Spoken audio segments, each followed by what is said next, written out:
All right, I'm going to start us off. So good morning, everybody. Thank you for coming to today's webinar. Carrie will be hopping on later. I know she was in contact with you all about this webinar. And I'm sad that I wasn't able to see you all on Monday. I've heard that it was a lot of really good discussion. So this is our second webinar of the week, and today we're going to be, or at least in this session, hearing from Davina Resto, and she is with the Environmental Protection Network. And then, of course, also with Oliver Schmitz, who is MTERA's partner with UW Madison. I believe all of you know, as I think I'm seeing most people here on this Zoom so far are our own board members, Midwest Tribal Energy Resources Association. Of course, other tribal energy professionals across the Midwest were invited. They're able to participate if they want to. So if we see any new faces pop in, people feel free to chat in the chat, answer any questions. We're looking to really have a conversational, informational session here today so we can be learning as much as possible from Davina and Oliver before we move on to our other sessions. So Davina, if you are ready to start, we would love to hear from you. Great, thank you so much. Let me go ahead and start sharing my screen. This here. Great, can you see it okay? Perfect. We can see. Great. Well, thank you so much, Kelsey and MJ, for helping coordinate this. I'm very honored to be in this space and to talk a little bit about the Environmental Protection Network and the types of resources we're able to provide maybe the groups on this call or your partners or some maybe of the tribal partners that you work with as well. So a little bit of background about EPN. We're a 501c3 nonprofit. We work nationally across the EPA regions is how we're broken up. I'll show you a map a little bit at the end of how our associates are spaced out. But we formally started in 2017 as a response to the current administration and just to kind of support the integrity of the EPA at the time when the agency was just seeing a lot of difficulties. And so they were able to start EPN and just kind of, like I said, just protect the integrity of the agency during that time. In 2021, when we saw a switch in our administration, EPN also saw a switch in their work where they started to utilize the kind of resources that they've built up to support environmental justice and climate justice communities across the nation. And that's when we started our pro bono technical assistance program. So this consists of over, I will say now, we just got new numbers, over 600 EPA alumni who have retired as of early as, some have retired as of early as last year, who now volunteer their expertise and their time to provide this type of technical assistance to communities. Our hope with this program, since we started in 2021, is to just bridge the divide between communities, frontline communities, and government bureaucracies, things that often frontline communities run into roadblocks when trying to access federal resources or federal funding or opportunities. And so the hope is to just help navigate those kind of regulatory bureaucracies, those policies, and those different type of funding opportunities. And our main goal really is to be able to achieve tangible public health benefits, as I think is the goal of maybe all environmental justice and environmental organizations. So the types of assistance we're able to provide ranges from numerous different topics. We like to say if EPA covers it, we definitely have an expert in our database who can provide that technical assistance. Because we are seeing a shift in kind of the work that we are doing also, we are getting more, we are gathering volunteers who are not just EPA specific. So DOE volunteers, energy specific volunteers, volunteers that can help us with climate resilience or climate justice. This is a very big part of the work as well, especially with this funding that we're seeing come out. So with all of these different types of resources and volunteers that we're trying to gather and put together, we're able to help communities translate documents into the local language, into the community language, and to help them break it down and understand it. We're able to help navigate these regulatory grants programs, which I'll get into a little bit more extensively. We can help communities assist on their permits, on assisting on appealing permits, or if they're dealing with a permit in their community, we can get on a call with them and tell them kind of next steps to take. We will sometimes get on calls with them to talk about their arguments for appealing a permit and things like those types of technical assistance. We can help identify individuals to contact, which can be very important for regional issues. So we have a lot of past regional administrators are past DRAs that just have really great contacts in the region. So they are super instrumental in just getting our communities and our frontline communities in contact with some folks in the agency. And then the general grant assistance, I want to spend a little bit more time because this is really what we've been ramping up our assistance here at EPN. As everyone is aware, there's just an unprecedented amount of funding coming out, and it's very important for EPN right now to get in front of that and to make sure that it's getting to the frontline communities and to where it was meant to get to, right? And so our questions are always, how can we get in front of it? What can we build to help communities access this more accessibly? And so we've been building out kinds of processes or systems that we can share with communities that kind of take them through a guide or a process for larger grant opportunities. I'll put a link in the chat after of an example for the Solar for All, which is one that we're really ramping up our assistance on and working a lot on at the moment. We've developed checklists and a guidance for their NOIs so that way they can submit those. We're helping tribes with their NOIs that are due at the end of this month. So that's also a big area we're assisting, but also helping them with their grants after and getting those resources for those grants once they're done with their NOIs. So yeah, really building out our grant assistance is our big piece of our pie, I would say, at the moment. So any groups interested in any kind of grant assistance, I would definitely reach out. If we don't have a system that we've developed for it, or this kind of or templates, which we do develop sometimes for grants if there aren't some already made, reach out to us and ask us. We often will create a new process if we're seeing a lot of interest in it and a lot of folks saying, hey, I'm looking for some resources on this. We will be glad to help you and to see what kind of grant support we can get this for you.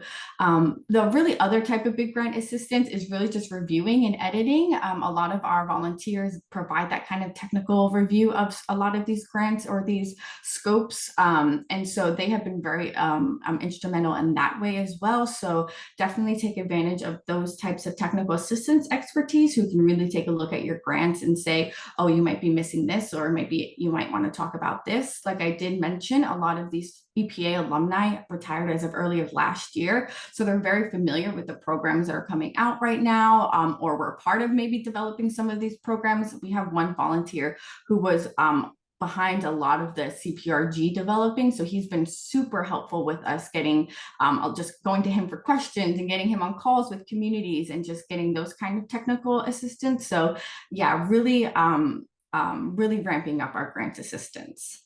And like I said, it's just an overwhelming opportunity for us to get in front of this funding and to really benefit underserved communities as much as possible.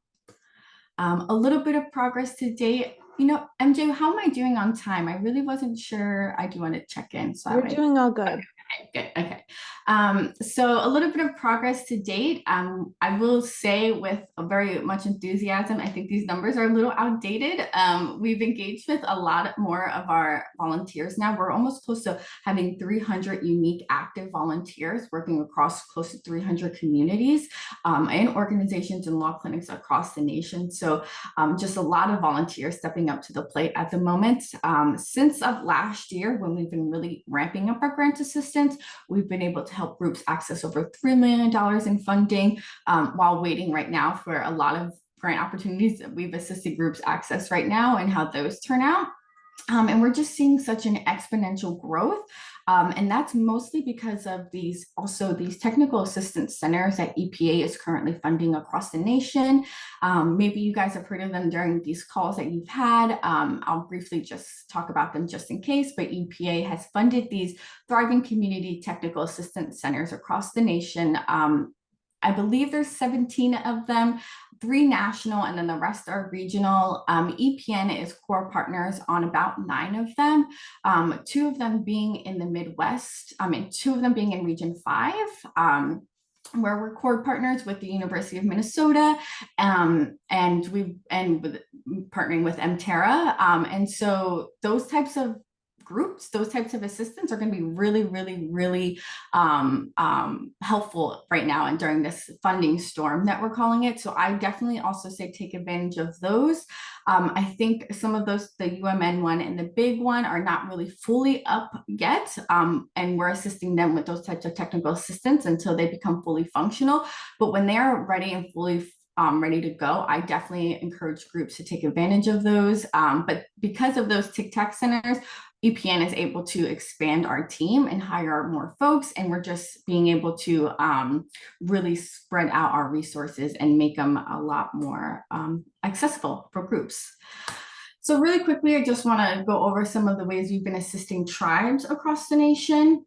We've been partnering with EPA's Office of International Tribal Affairs, as well as their American Indian Environmental Office. And we've built this kind of climate connection series of webinars where we've been working with different Indigenous tribally led organizations across the country and trying to, again, build up these resources and get them in front of tribes. We've been partnering with groups like Indian Collective, ITEP in Arizona, and just working with tribes and their grants. A lot of them are focused right now on their, there's a DOE formula grant for the grid resilience that's due at the end of this month. So we're helping tribes get in front of that. There's like a public notice and a public hearing that they have to do. So ensuring that they're doing these kinds of steps first, right? So that way they can get this funding. It's a lot of the assistance that we're providing. DOE rural energy grants, if they happen to have already put in their letter of intent, we're helping tribes with their applications for that. CPRG, we're helping a lot of tribes with this, and we've been working very closely with Pat Shielders, who's part of this program at the EPA, and just trying to ramp up training for our volunteers as well and get them more equipped to help with the CPRG and with the paperwork that's going to come after, with QOPs and with benefit analysis and things like that. And really how we can get those types, how we can train our volunteers to be better at helping tribes with those types of things is also how we're ramping up our assistance. So yeah, really just trying to get this historic funding in front of groups that deserve it the most is really our goal and our mission. And I've been happy and very lucky to lead our tribal partnerships, which often, as everyone knows, they often suffer the most from climate and environmental injustices, but are the ones who produce the least of it. So I think it's the least that all of us can do is just to help them access this historic funding opportunity. So how we work, really briefly, we usually have a 10-day process. We do a day 1 to 3. It's very holistic, non-linear, with reaching out to us and asking for assistance. Most of the time, it's a group shooting us an email saying, "Hey, I have this question. Let's get on a call really quick," and it develops into something more. Sometimes it could be more extensive, but we really work at the pace of the communities, and we don't ask for much more other than a brief, 1 or 2 sentence, and then we hop on a call and figure it out together. We try not to be too extractive and trying to figure out how we can best help groups. And so we generally like to let you know, hey, we've received your request. Through days 5 through 10, we will do either a phase 1 or phase 2 type of volunteer outreach. During phase 2 is more of an extensive outreach, where we'll also reach out to maybe our outside partners. So for example, if we were working with a tribe where we just maybe didn't have the capacity, maybe I could reach out to MTERA and say, hey, we have a tribe that needs some assistance. Are you guys able to provide? That would be kind of like a phase 2 that we do if we don't have that kind of in-house support. We try to build out the support in any way that we can if we can't find it inside. Day 10, if we have no one volunteer, we will let you know, so we're not keeping you around. But also, like I just said, if we still don't have any volunteer, we still really try very, very hard to figure out how we can get you some sort of assistance or what we can do to troubleshoot in the moment and see what may be best next steps for your community group. if it's not with EPN. So this is how we work. Because we're expanding, there used to be one EPN associate for every 2 EPA regions. Now we're slowly breaking it up as we're hiring folks. So you'll notice that there's sometimes one for one EPA region and one person who's covering 2. When it comes to our tribal work, I tend to hop on all the calls with the associates just to provide the kind of guidance that I've been working under this program with. But most of the time, if it's something more specific, maybe like a permit or something, a community reaching out to, I would say rule of thumb is if it's helping tribes access funding, I'm usually the go-to person because I've been working under all of this with them. But if it's usually, if a tribe is trying, like Jamie in Region 10 is working with a tribe right now who's trying to get it redesignate their air space and try getting I forget what it's called, apologies, but so she's working with them solely. So it can happen that, you reach out to your associate and you don't have to reach out to me. I'm happy to I'll put in a link, but yeah, it's very nonlinear, very holistic. It doesn't matter who you reach out to, it will get to the right person eventually. And just something I wanted to share, we are hosting an upcoming webinar on the 23rd. That's going to help tribes kind of figure out how to stack funding opportunities or plan their projects appropriately with all the different funding that we're seeing. It's just kind of, we're hoping to make it more of a workshop style than a speaker series. So that way we kind of give the tribes, tribal leaders, something to come out with and something to take with them, so that way they can start to just plan with all of these different fundings and how they can piecemeal them together.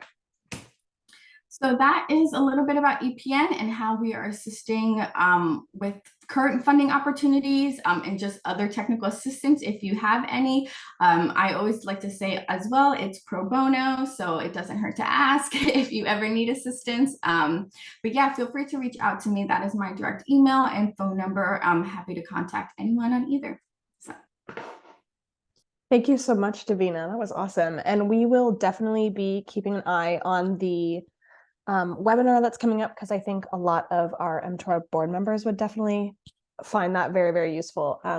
In the chat, if you want to make sure you put your direct contact, just so that we make sure we all have that. And then if anybody has any questions, please feel free. We do have some time right now. So if you have any questions, you can take yourself off mute, put it in the chat, raise your hand, and we can get into it. But if not, we are also able to have Oliver present if he is ready. But before we move on, Davina, I actually had a question.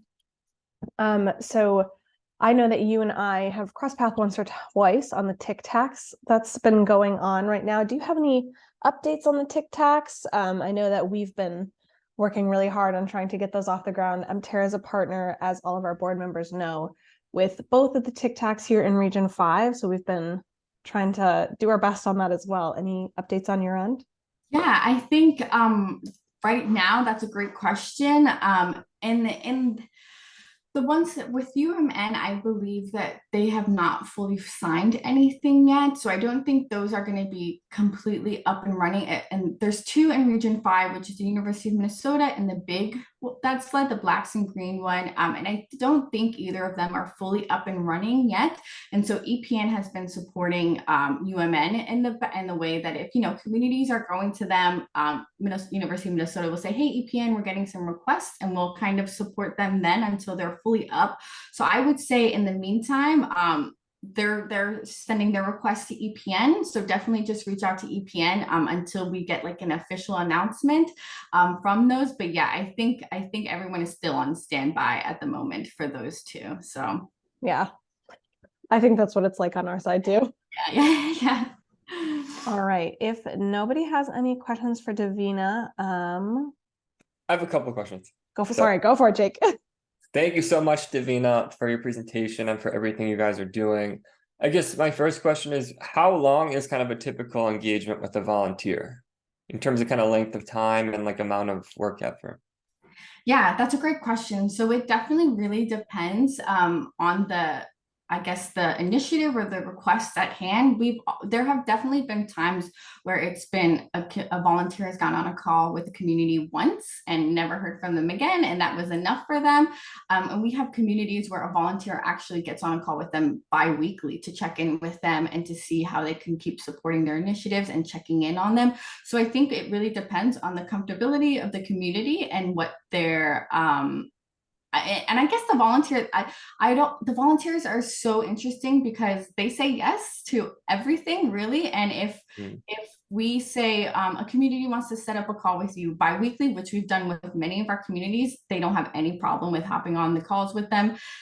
Weekly, they send them, I have a volunteer who sends a community funding opportunities 3 times a week as she comes across them. So it's really like, I guess, however the relationship spans out, it can go many ways. We've definitely had some interesting volunteers where we're like, okay, we can never connect them with the community ever again, and then we've definitely had very successful relationships that are still ongoing, and they just connect regularly just to see how things are going, how they can continue to support them. So yeah, I definitely think it's very nonlinear thing at the moment of how it works out. I guess, like, how should we think of these volunteers in terms of like their expertise and their experience? Like, I guess I'm just thinking about, as an example, solar for all is one of the things that we're trying to get our heads wrapped around. Like, do we think of your network as they understand the EPA,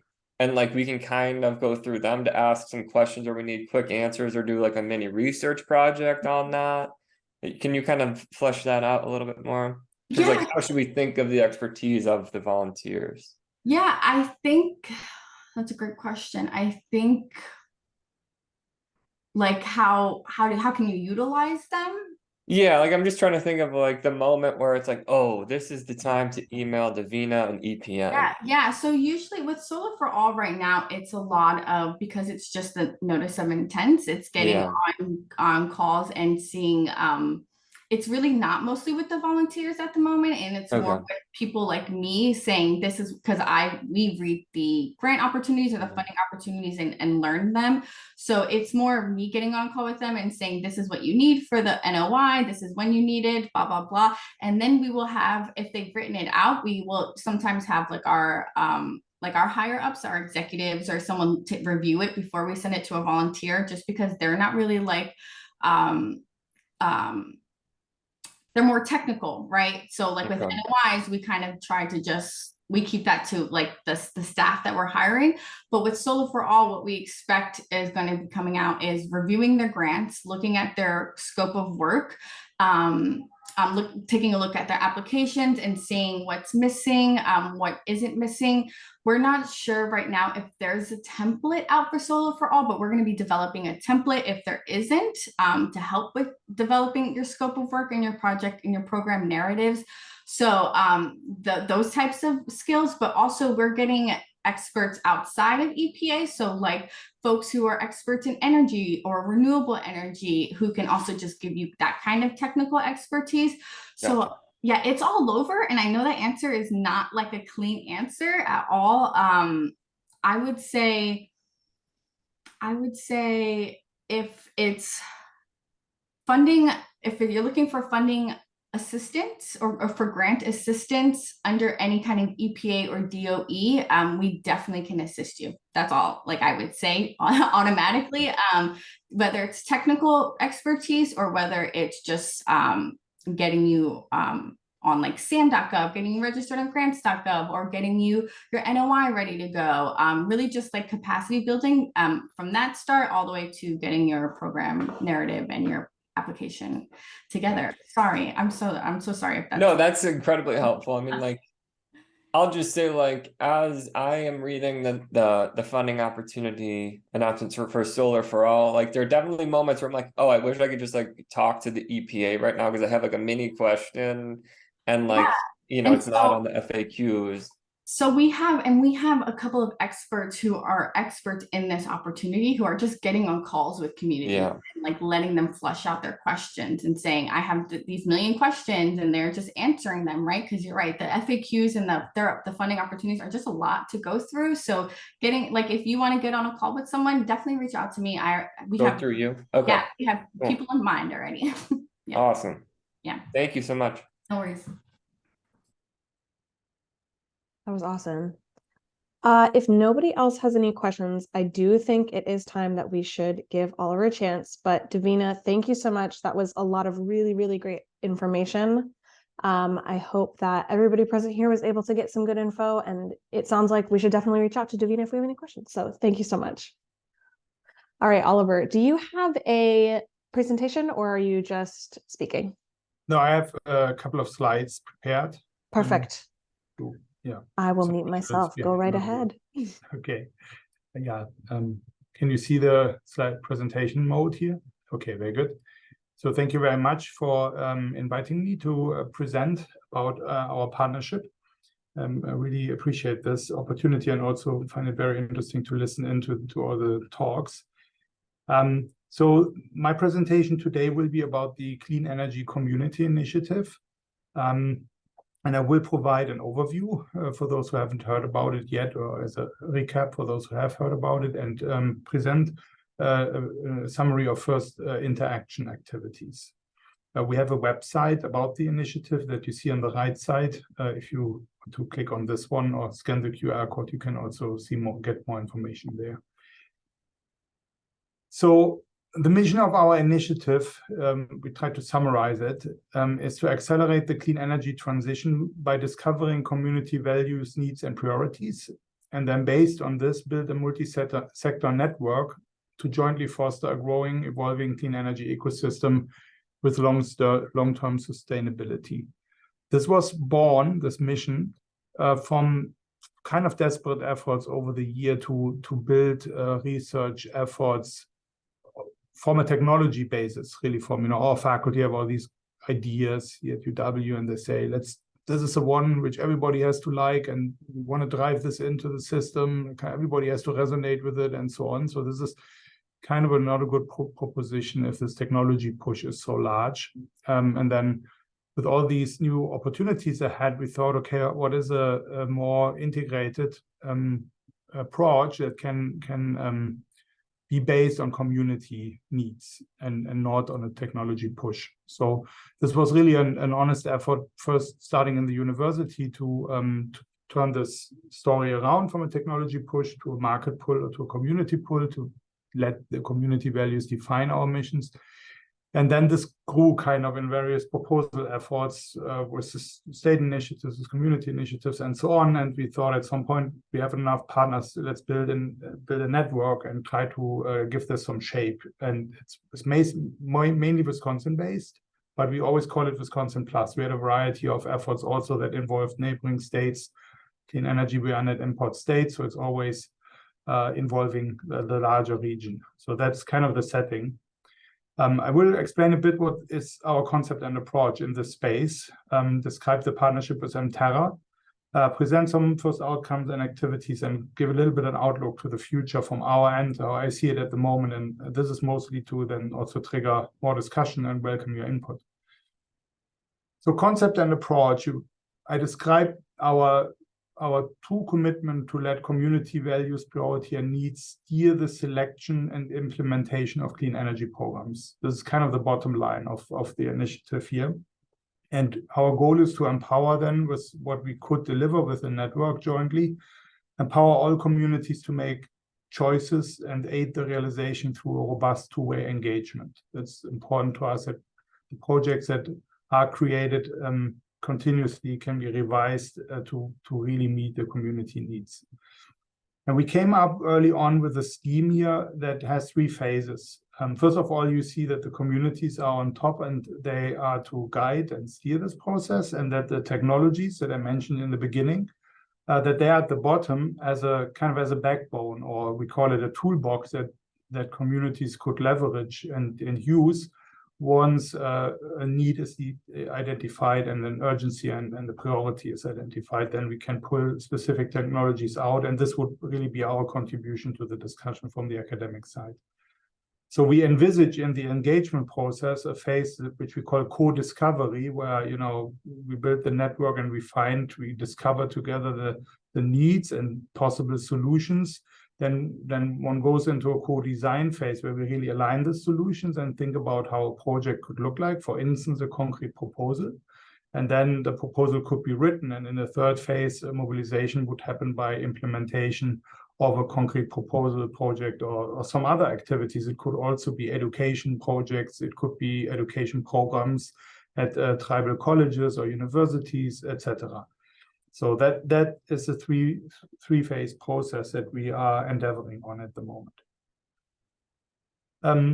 We have created with our initiative a 6-sector approach. So we realized early on for these bigger projects, tech hubs, or even big demonstration projects, that it is not only the technology part, but it also needs industry participation, utilities, connectivity, and so on, and other supply efforts. It needs workforce. Sometimes it needs investment, capital, startups, depending on the size of the proposal and its complexity, and it needs policy stakeholdership. And then this all should revolve around the community needs. This is really the basis.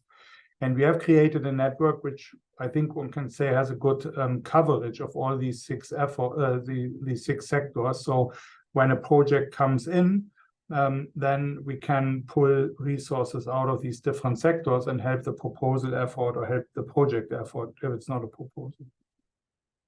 This is a quick overview of the network that we have formed. We have a standing planning council, which is constituted by these 15 members that you see here. And since we formed the partnership, MTERA is part of this. I will explain how.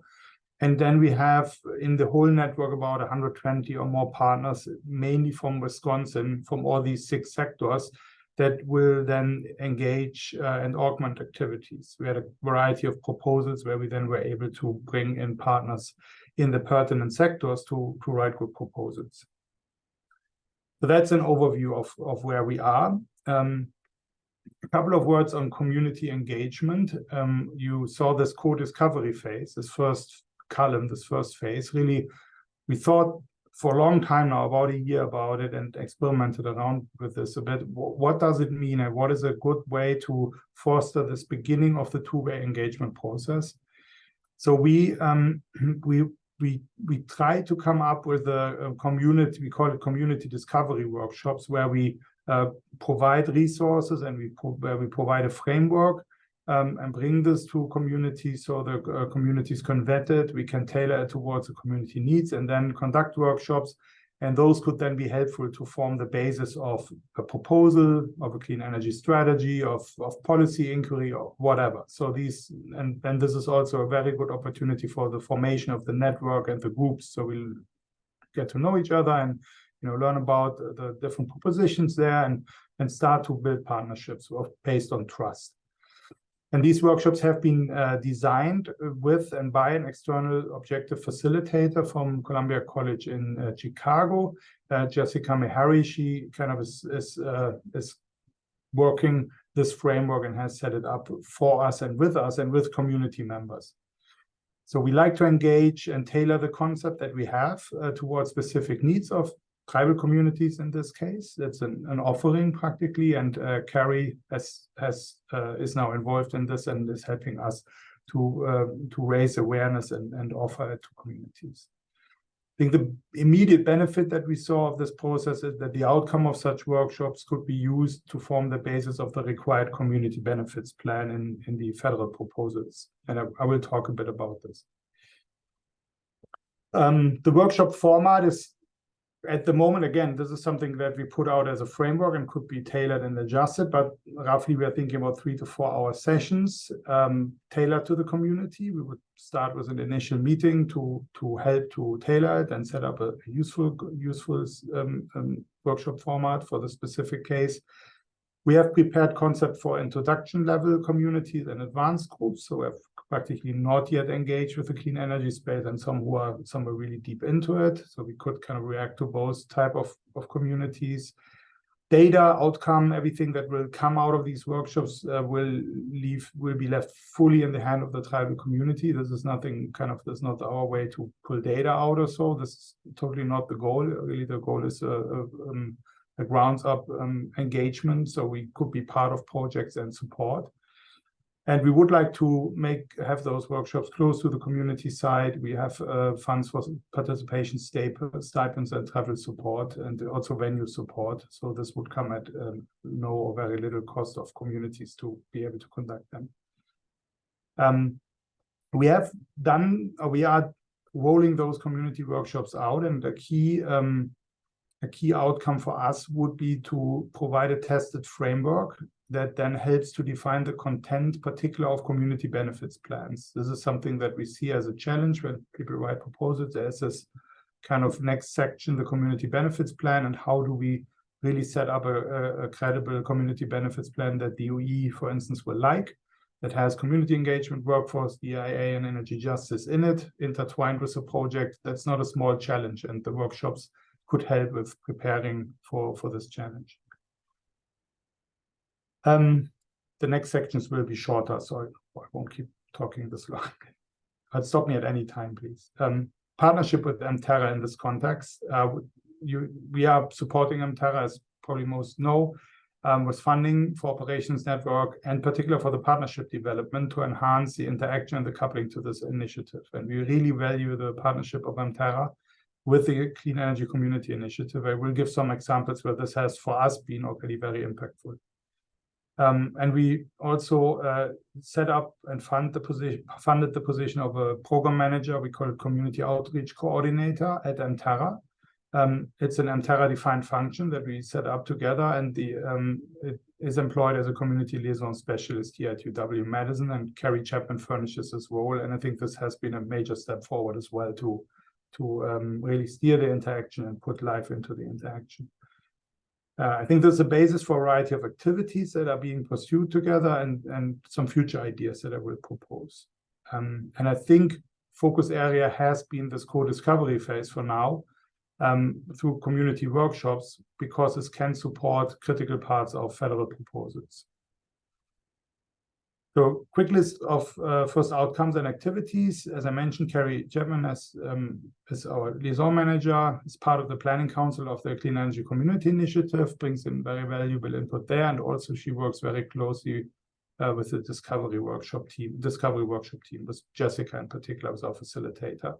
That has been very useful and gave us a good kind of reality check and sanity check on our initial concepts. So that's highly appreciated. MTERA was involved as a partner in a large proposal that we submitted to the Wisconsin Economic Development Corporation for a tech hub proposal to the EDA. This was not forwarded eventually. A different topic was picked by the state, but I think this has shown really the way this worked, that this is a really good area of activity, because it could lead to very strong collaborative efforts. And I think more of these opportunities will be coming. And then MTERA linked us to the EDA 5 Thriving Community Technical Assistance Centers and enabled that we can support these efforts, became partner in it. We weren't aware of it before, quite frankly. So this was really for us a big value. So thank you very much for this connection and involvement. And then on the concrete side, we have supported proposal scoping, so ideation of what could be relevant proposal ideas with communities. And we have also partnered in concrete proposal efforts where we particularly furnished the drafting of the community benefits plan. That has led to establishing a framework to draft such community benefits plans, because there's a lot of similarity, and then you have to adjust it to specific proposal topics. And this framework is available and could be replicated and absorbed into more proposals as well. And that, to us, for the Clean Energy Community Initiative, is really a key vehicle, hopefully valuable in this first co-discovery domain, to interact with communities, support them in building their proposal cases, and hopefully help them to be successful. And this is available to more proposals, and we are happy to engage. Outlook to the future.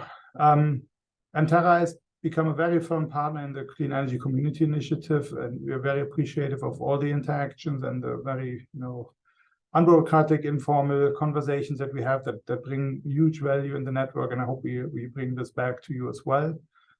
We propose, even beyond the 1-year timeline that we have laid this out so far, that MTERA stays on the Planning Council. We have the community discovery workshops that are ready to be utilized. So it's an open invite. Every community that thinks they could be useful. If you need more information about them, want to have a quick conversation, please let me know. I will be available, and we can then figure out if this is useful to your community. We also, as I said, are open to support tribal communities in proposal processes. We have helped with concept development, editing graphics, administrative aspects, the community plan, benefits planning, as I mentioned. And also across several proposals now, the Clean Energy Community Initiative is used as a two-way engagement framework, a kind of DOE. We had pre-selection interviews where they said, oh, I heard about this. So it's kind of something that's a little bit known. And I would be more than interested to bring it into more proposals, and then maybe the recognition aspect helps many of these proposals. And I think the implementation phase is coming, right? When proposal funding flows, then the real work starts. How do we implement? We can provide support and would be interested to provide support where possible. So conversations there are highly welcomed. We have deep technical expertise in clean energy topics from faculty side, from our network partners with industry, with tech schools, certification programs, and so on. If this can be of any help, if you say that now we really have to model this microgrid before we implement it, we have faculty who can do this. If it's really about the load capacity of a solar installation and so on, and some weather forecasting, we have faculty. So I think you know this, but I want to reiterate that we can definitely offer this technical expertise, and we are very interested to link our faculty in.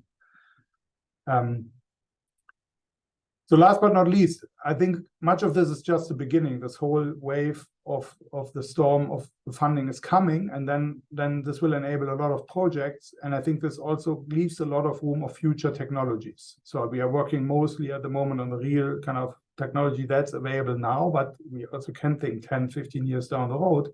What are the future breakthrough technologies that all communities will and can benefit from? And I'm really driven by the question, if you think about a future technology, how can we set up today and leverage these type of network activities, that we set it up in a way that's just and equitable and accessible to all communities? I'm a fusion scientist, so we are now having a lot of venture capital in fusion. It might be that we see fusion energy in 15 years. What do we do today to set up a credible and valuable network for all communities that they can benefit from these opportunities, which are huge? No one size fits all. The question is, how do we design this, fund it, and execute such projects for the future that fit the community needs? And I'm personally really vested to build something now that we can then leverage later, because there is a huge technology development needed down the road.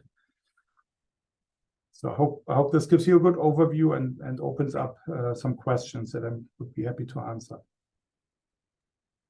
Thank you so much, Oliver. I see just one question in the chat for now from Heather. How is this program funded through UW?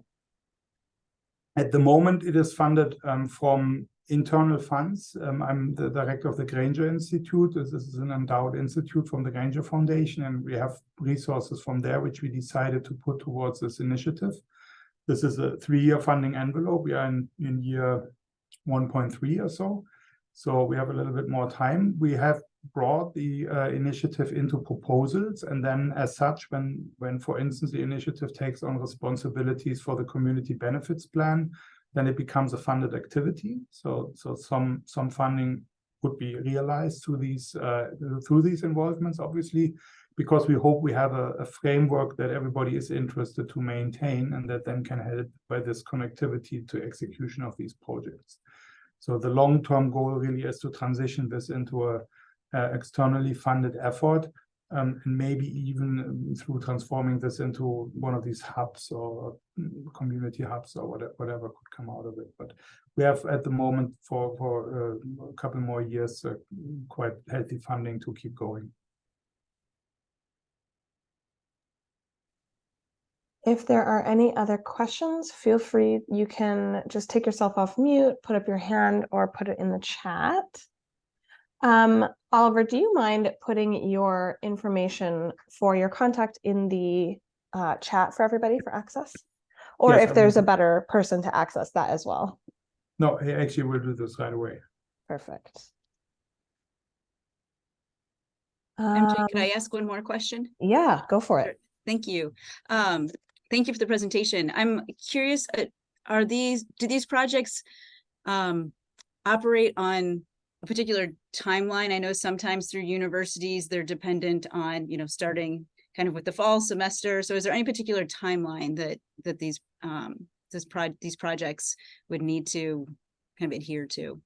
No, the timeline of the community initiative is not coupled to the timeline of our academic year or anything. I mean, when we come to research contributions of faculty or so, then at some point this is relevant. They are more available in the summer than in the crunch of the semester time. But at the moment, this is an activity independent of the academic cycle, I would say. Great, thank you. Thank you. Oliver, I know that this is mostly focused in Wisconsin, of course, as this is like UW Madison, of course, Wisconsin. Is there any, do you know, is Madison partnering with any universities in other states? Is this just a Wisconsin focused thing? I know you said Wisconsin plus. Are we focusing also a little bit on the Midwest? Is there any outreach elsewhere? I mean, there are many universities and university-based centers that have taken on the community-based build of efforts, which I think is a really good development. And we have contacts to several of them. One example is the University of Minnesota now through the Tic-Tac effort, through this extension groups on both universities. I'm an associate dean. We meet with the Big Ten universities as associate deans, so we have a lot of conversations about this, particularly all Big Ten universities in engineering. In this case, it's the ADS of engineering. We are connected, and we have this as a standing topic on our regular meetings.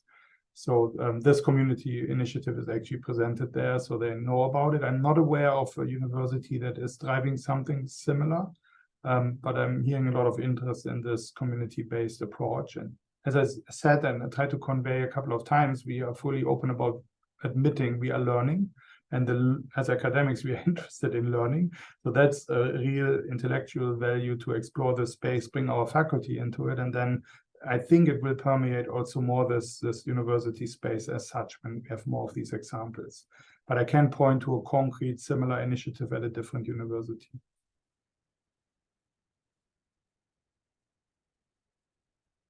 Yeah, I'm not aware of, I think I saw this mic here somewhere. Yeah, that's a good point. Thank you, Sarah. Sarah, we can definitely look into that as like an MTERA level as well, because that definitely sounds like something we should be involved in for our Michigan tribes as well. Good. Yeah, this is a great point, and this already shows how the network can work. Right, we have limited connectivity, and now MTERA is a much broader network. It's great if this comes back, and I would be super happy to connect to other activities that you know of. Thank you. Absolutely. Okay, if nobody has any other questions, I just want to thank Oliver so much, and Davina as well. Thank you both for your presentation during this hour. If nobody else has any questions, Oliver, you can, and Davina, I'm not sure if you're still on, but if you would like to stay on for the next few sessions, absolutely feel free. So our next two sessions are going to start in, we're going to give ourselves a little break here, maybe around 10. And these discussions are going to be focused on, here I'm going to switch the view to a gallery. So these discussions are going to be focused on shared experiences around actually, building projects, getting shovels in the ground around, building microgrids, building, putting a community solar project in the ground, really getting something started. So I'm going to give us a break and I'm going to say, let's start back up at maybe 10. And so this next call should be with Dan Wiggins and Mike Troge and also Jake Lavin, our fave. We all know Jake. And we're hoping for this to be really a good discussion. So if you have any questions, Dan and Mike both have a lot of experience, personal experience getting these projects on the ground.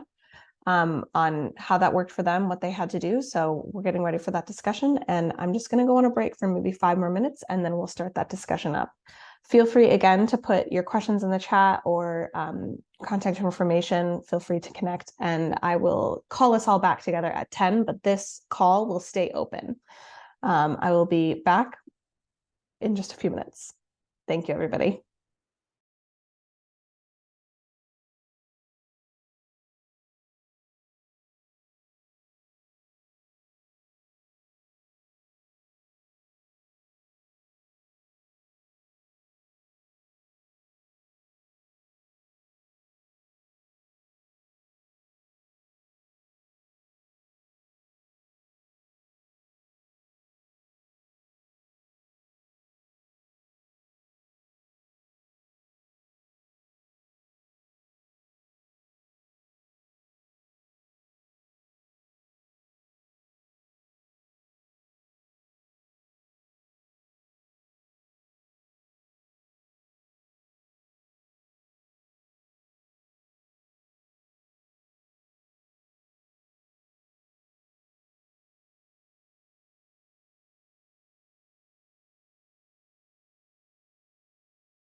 Okay, everybody, I'm just going to give you all maybe 2 more minutes to get back into it. But Mike and Dan, I think I see you both on the call. Hopefully you are actually at your computers, as well as Jake. Perfect. All right. I'll give people maybe 1 or 2 minutes on their break, and then you guys are free to start whenever. Jake, you are hosting this this session, so I'm going to put myself on mute, and hopefully this will be a really good discussion. Awesome. Thank you, MJ. So Dan and Mike, are you guys around? I am. I'm sorry. Very nice. Good morning, sir. Good How are you morning, doing? guys. Good. Not too bad. So I think for today's session, again, we have a pretty small group here, so I want it to be as interactive as possible. You know, I think what this is really about, these next 2 sessions are, you know, MTERA, you know, most folks know this, but our mission is to empower tribes to manage their energy resources. We do this by bringing together tribal energy champions. Our definition of tribal energy champion is really the person who carries that weight of planning and deploying projects at their respective tribes. You know, we meet monthly, we're governed by those tribal energy champions.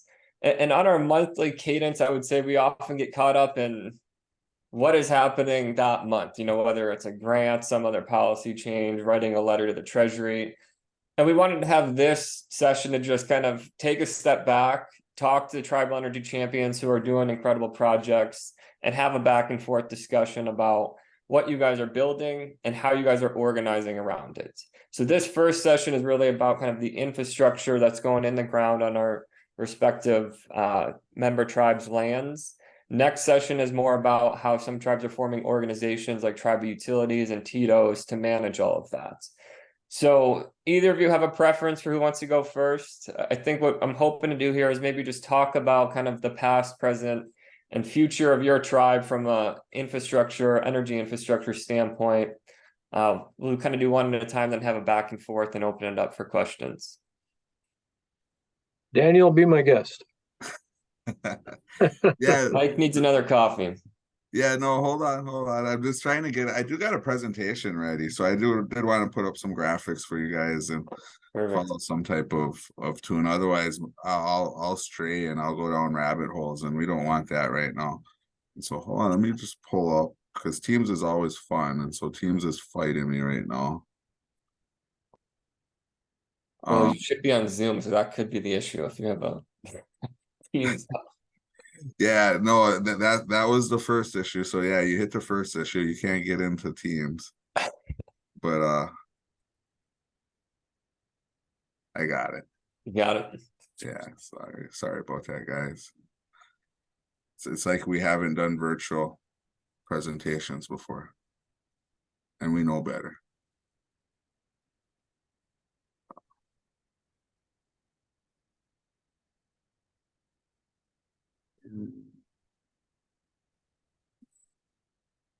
Minimize view, share screen. This is gonna work. All right, how's that work? How's that look, guys? All you. All right, I'm sorry about that. Appreciate everybody able to make it today that is on. I think a lot of people do know me, but do my introduction. So Wabe Beneshe and Jejna Kaz, Makwa Dodem, Mashkazibi and Dun Jabba. My name is Daniel Wiggins. I am from the Bad River Band of Lake Superior Indian Tribe. I am the closest thing to an energy coordinator that you will find within Bad River right now. My technical title is I am an air quality technician by trade, but slowly over time, as some of us work for tribes, you kind of just grow into other positions and get to enjoy other parts of projects and stuff. So for the most part, the Bad River Tribe has been fairly progressive. I do want to give you guys a little bit of location. So we are located in northern Wisconsin. Oliver did a great presentation from the UW Madison. They are at the southern end of that state. We are at the northern end of the state, but we all do manage to work together.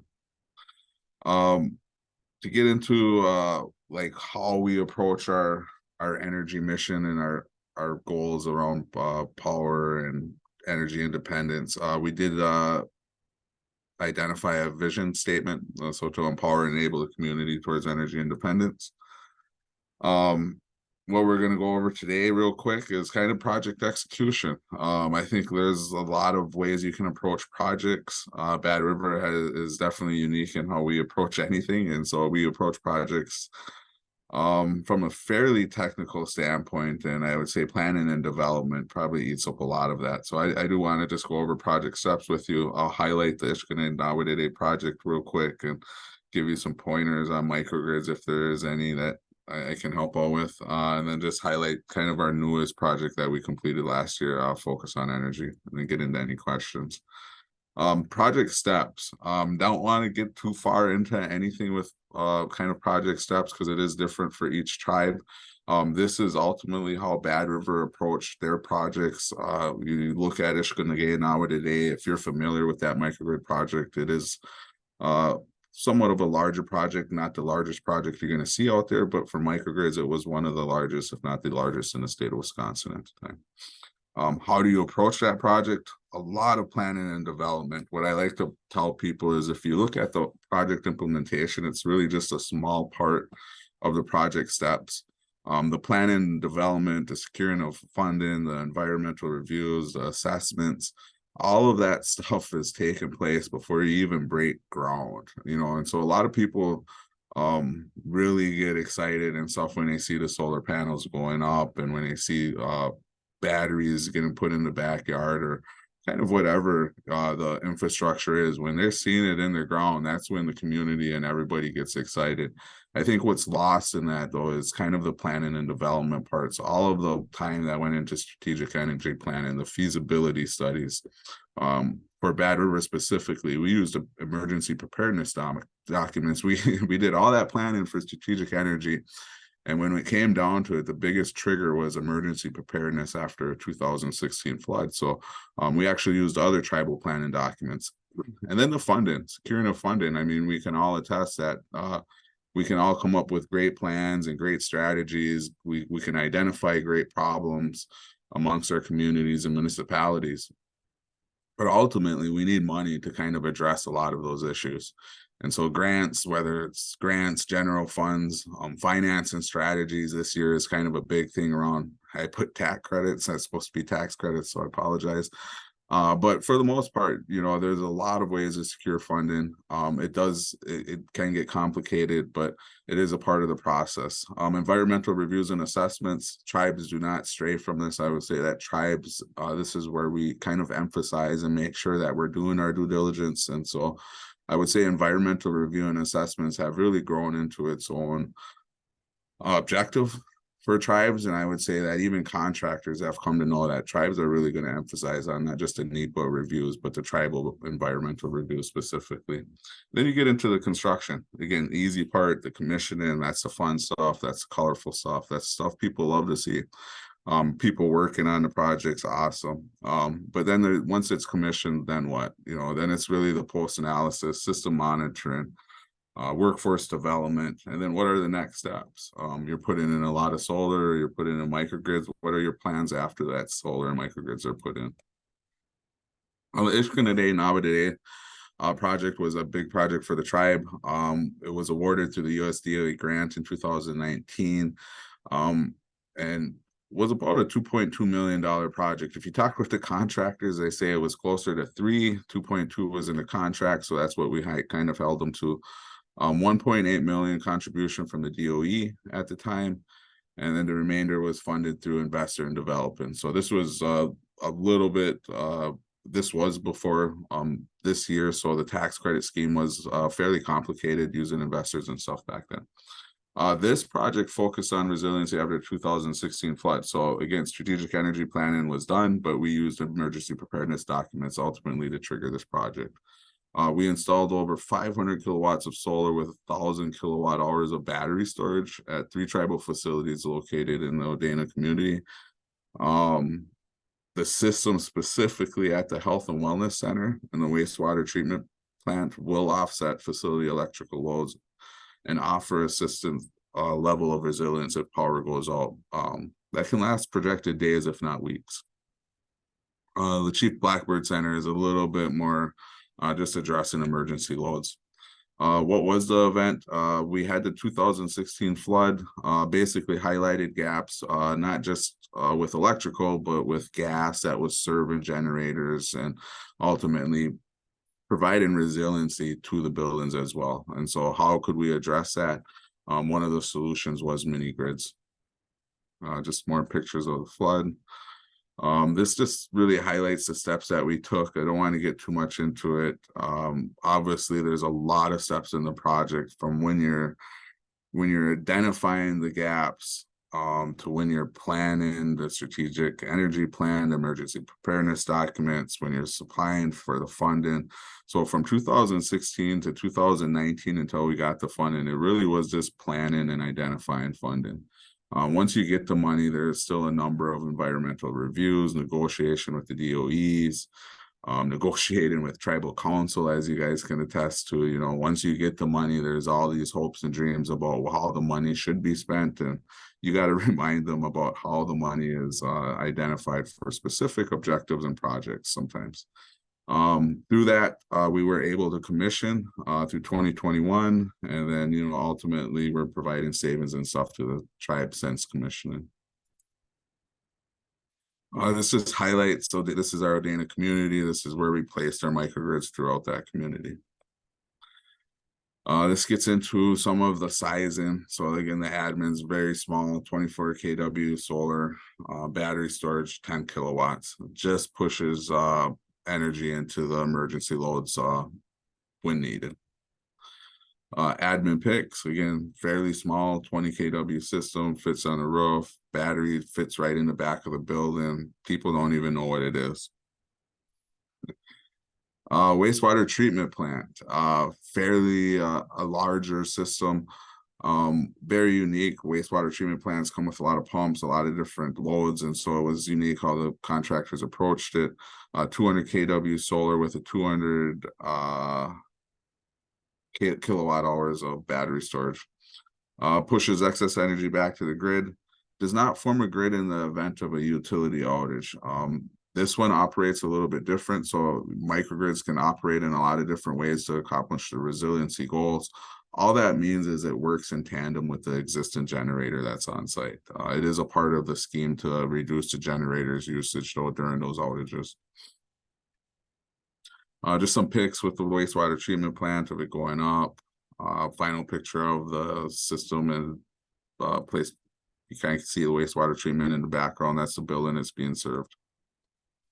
Health and Wellness Center, this is a true microgrid is what I tell people. So when the lights go out, this is fully functioning on solar power and battery storage from the immediacy. So this is a 300 kilowatt solar system with 250 kilowatt hours of battery storage.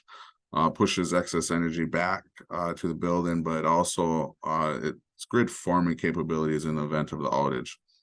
All excess energy that is not being put into the building or into the batteries and is being put back onto the grid is also being sold to the utility. So we are providing savings both through offsetting energy, but also through selling power back to the company.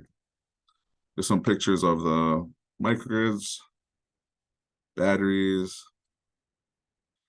planning and development. Again, it was done around strategic planning, but emergency preparedness. So there's a lot of ways to approach the planning and development. Scenarios were identified through those documents. So it's not just Dan back in a closet picking out buildings or, you know, picking his favorite person who gets a project. It's really planned through a working group and public meetings. Public meetings, I think, are huge to make sure that we're doing our due diligence around any project. So we want to make sure we're doing the right thing. So if it's the right thing, people are attending those public meetings and they're giving you feedback. It's fairly valuable. Met with contractors. What are your tribal goals? Lean on your goals. Don't have contractors come in and tell you what resiliency is, or tell you what savings are, or tell you what the goals of your tribe are. Remember what tribal goals are. If you're doing things because it's the right thing to do, remember that. It may be a small cliche statement, but at the end of the day, tribes do have certain goals in certain places for certain reasons. Resiliency, when the utility power goes out, the buildings stay on. This statement was thrown at me a million different ways, because what is resiliency? Dan, do you want power to stay on for a week? Do you want it to stay on for 2 hours? Resiliency means a lot of different things to each person you talk to. And then what are the savings and financial benefits? Challenges, we did this during COVID. I don't want to get too much into it because we all know what challenges COVID brought. And so a lot of virtual meetings. Savings and revenue, over the lifespans to date since May of 2021, we have seen over $75,000 in utility savings. So that's great. That's just offsetting your regular kilowatts that you're using at the building. The revenue with the sellback of power has been around 0.4 to 0.11 cents, or 11 cents, 4 cents to 11 cents. But it's huge. We were anticipating selling back power was not going to be that fruitful. It has been very, very, very fun to kind of see those numbers come in and be very close to kind of what we're paying for electricity. So we've been seeing an additional $30,000 just by selling power back to the utilities. Optimization of operations are always happening with the microgrid. So you're looking at how to improve how that system is ran, and you know, how can you improve savings and selling power back? There's a lot of different strategies. This just gets into the annual savings. So annual at the ambit was around 1,600, small 20 kW system. Wastewater treatment, little larger system, you're seeing savings around 15,714. These do not include the power that's sold back to the utilities. These are just savings from daily running. And then the clinic had about $18,000. Resilience, again, how resilient are these? It's nice to have microgrids, say you have microgrids, but how resilient are the microgrids? The Health and Wellness Center, just by looking at the line, if it falls under the dotted line, that means it's really not resilient anymore. It's probably pulling utility power, it's probably just shut off, or it's relying on the generator. The Health and Wellness Center stays above that dotted line, so the duration, it could be indefinitely. So if we lose power in July, August, the solar's pumping, we're looking at an indefinite time of providing emergency power to that building. Whereas the wastewater treatment plant, they have a lot of pumps, the generators helping to support, but at the same time, you're looking at about a day, day and a half of resiliency under even great conditions. What are the next steps? Training and workforce development. We need tribal staff knowledgeable about how these systems work. So we're working with existing facility staff, so they're aware of just daily operations and maintenance. We're also working on high-level training. So that's working with the company. They have great educational programs for electricians and for staff that want to come on board to their company, or just work even with just the Bad River microgrids. They have opportunities. And then we're working with local colleges and educational institutions. So if you've seen Oliver Schmitz on before, he has been a great addition to the Bad River team as far as identifying pathways to get to workforce development and actual educational curriculum. And so that has been an awesome relationship that the tribe has been, you know, fairly gracious and stuff, and been supportive with all over. So tribal members learning to operate the systems on all levels. That is the goal. We've developed a phased energy plan. You don't want to just put equipment in your backyard and not have a plan for how the growth is going to happen or what the next steps are. So we did identify a phased plan for the microgrids. How are we going to expand that? We're keeping a microgrid theme. We just submitted an application, $18 million application to the DOE to develop a mini grid that's going to support the entire reservation. And so the microgrid theme is not leaving. We are jumping right to the microgrid, the main cluster with the MV distribution. And we're really trying to accomplish some of the larger goals for the tribe with net zero and supplying clean energy. Executing the long-term plan is really the next goal. Identifying planning grants, feasibility grants. We've already looked at the PSC. They've been helping with supplying funding to the tribe for both feasibility studies and also technical feasibility studies. So feasibility studies can actually just keep going until you get into the real technical details of mini grids and utility upgrades and stuff. So Lots of partners. Don't want to forget all the teammates that come into these projects. It's never just a tribe. Usually you're pulling in technical support, whether it's for solar, for batteries, for plan and development, for strategic energy planning, for construction. So what you see on the screen is kind of the team that we put together specifically for that project. Focus on Energy is one of our latest projects. We just did this last year. This is specific to the state of Wisconsin. It's a state utility incentive program. Focus on Energy specifically empowers the people and businesses of Wisconsin to make smart energy decisions. Sorry guys, with enduring economic benefits. It received $17,000 per tribal home. The tribe contributed the gap if it was needed to push the project up to 21,000. Total project costs were around $817,000. 47 tribal homes participated with over 250 kilowatts of solar being installed. There is a link to Focus on Energy. I'll share my presentation with MTERA, so they'll be able to send this presentation out to everybody, I think, at the end. But 60 homes were identified. Not everyone's going to qualify under programs like this, and so housing conditions, homeowners insurance, homeowners decision sometimes all contribute to whether or not people are going forth with even solar on their homes these days. So these programs are great, but they do create interest and interesting conversations with people who don't qualify, I'll say. And just some pictures of the Focus on Energy program. Contractors are great. They brought on tribal members to do the installations. And then we had just a number of different installations being put up throughout the homes. Oh, thank you guys. I know that was fairly fast. I did want to get through a lot of slides. Thank you. My information's here, and then I'll be available for questions here. Thank you, Dan. Any questions for Dan? I see, Sarah, you had one posted in the chat. Do you wanna ask him directly, or I could read it? Sure. I was just asking, has Bad River considered like negotiating, like how you sell to the utility? Did you have that option that you could like somehow negotiate that for your membership instead of getting it back directly, or like apply it to other buildings that you had that weren't hooked up to solar? Yeah, no, I think with Excel, you can do some negotiation on how that power is put back onto, whether it's a tribal account or being put into other areas of, the tribe. Unfortunately, the selling the power back for this project wasn't anticipated to be that fruitful. Selling power back isn't necessarily like, unless you're with like doing 5 megawatts of solar, 500 kilowatts of solar didn't really trigger a huge negotiation conversation, I guess, with the company at first.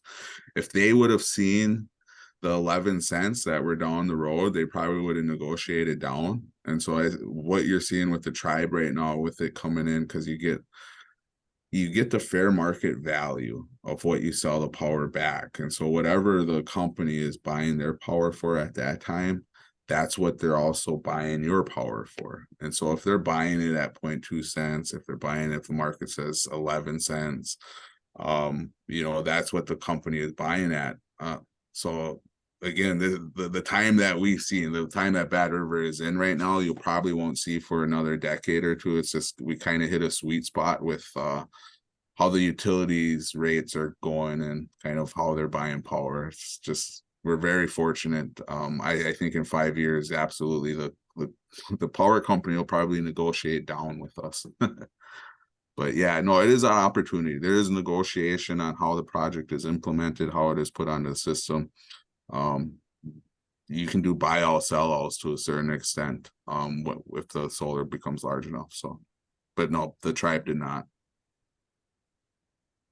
Thank you. Any other questions for Dan?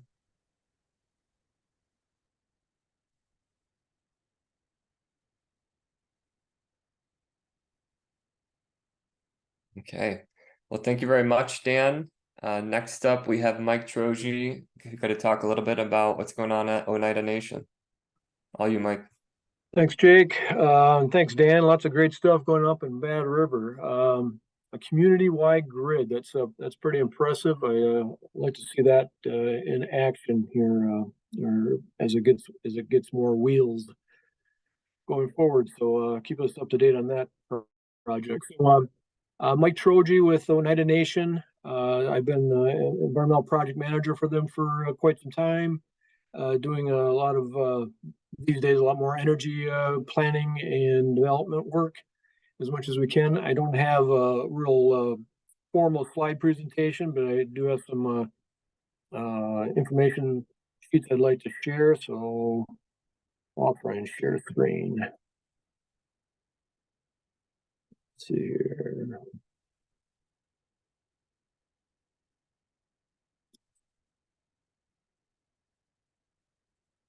Oneida Energy Team, are you seeing that? Yep. You might want to Okay, go full so- screen, but we can see it. Big enough? Yeah. Okay. So I just want to emphasize the importance of teamwork, both internal as well as external. I think without the right team in place, it's very hard to get these projects going. At least that's been my experience. You know, you need the right people in place to be able to move forward with various a vision, an idea of what you might want to see down the road, and that's true for small projects. That's true for overall energy planning or visioning, so to speak, on how you want the tribe to look in a decade or even 7 generations from now, perhaps. So we do have an energy team. It formulated back in the mid 2000s. We did some pre-energy team work that was done in the late 90s and early 2000s. Some of it was with a focus on energy as well. We did some Department of Energy work. We've got a 13 kilowatt system that went up during that time. Solar hot water in many residences. Solar hot water is a tougher technology to justify these days, so we've kind of strayed away from that a little bit more. Always residential energy audits are something that we want to pursue as we go forward. We've done some facility work as well. Let's see, but in 2007 or mid 2000s or so, we did form the energy team. Basically a number of representatives from various departments, including public works, engineering department, environmental department, housing, transportation, quite a variety, including some community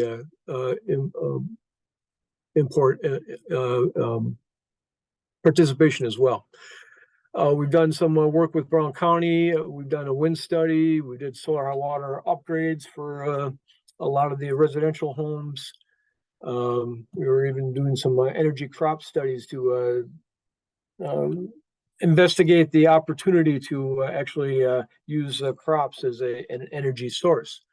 Oneida is a strongly agricultural community, and just trying to gauge what opportunity there might be to transition a percentage of that crop over to an energy crop that might be able to provide some energy, primarily heating for residential customers. That kind of fizzled out. Money kind of ran dry on that project. I'm hoping to pick it back up again here in sometime in the next few years. See if that's something that we can pursue, but other things did come play. We did put this sizable solar hot water system on the Energon resident-centered care community, essentially a nursing home, with multiple funding sources in that situation. There was an energy audit program that we participated with through Department of Energy optimization model, which was some work that we did with also through Department of Energy called the First Steps program to help with basically energy planning work on moving forward and determining what potential energy sources or resources we could take advantage of. And then in mid 2010s, we went after the solar deployment on tribal facilities project, which is a 800 kilowatt system that we put up on 6 different facilities.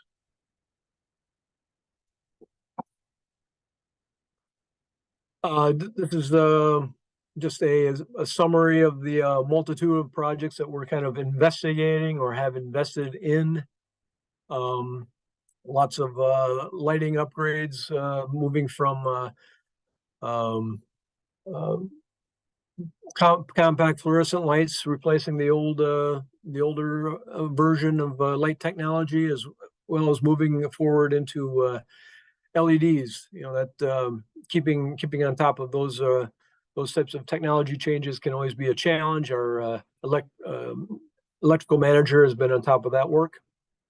Energy study work, again, that was a partnership with UWGB, a 48 collector solar hot water system on the Anna John nursing home, a wind study, basically finding that we have a moderate wind source here in Oneida, primarily to the west and south. Moderate doesn't necessarily make it feasibly, financially feasible for us to pursue. Plus, we have an airport by in the Green Bay area, basically on the eastern corner of the reservation. So that pretty much eliminates a lot of opportunity, at least for big wind, as in multi-megawatt turbines.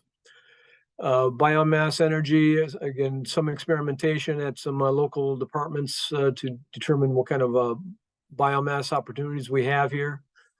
We have all agriculture. We don't have much in the way of tree massive forests, so that makes it a little difficult. And then the solar deployment project. This is an outdated slide. That particular, that's our turtle school located in Oneida, was one of the initial ideas as far as putting a solar on top of the school. Various difficulties did not allow us to go in that direction, so we decided to choose some different buildings. And these are the buildings that we did choose. So up here on the top picture is the Anna John. That's about a 260 kilowatt solar electric system. The solar hot water system is located right here. Here we have about 100 kilowatts on the food distribution center, about 70 kilowatts on the recreation center, another 260 kilowatts on the health center, and I think 260 kilowatts on this is the IMAC, which is the Irene Moore Activity Center. 260 kilowatts here, 160 on the Anna John and Health Center. So my numbers are off. Plus, we put about 30 kilowatts on the Elder Service Apartments. So again, these were all team-led projects.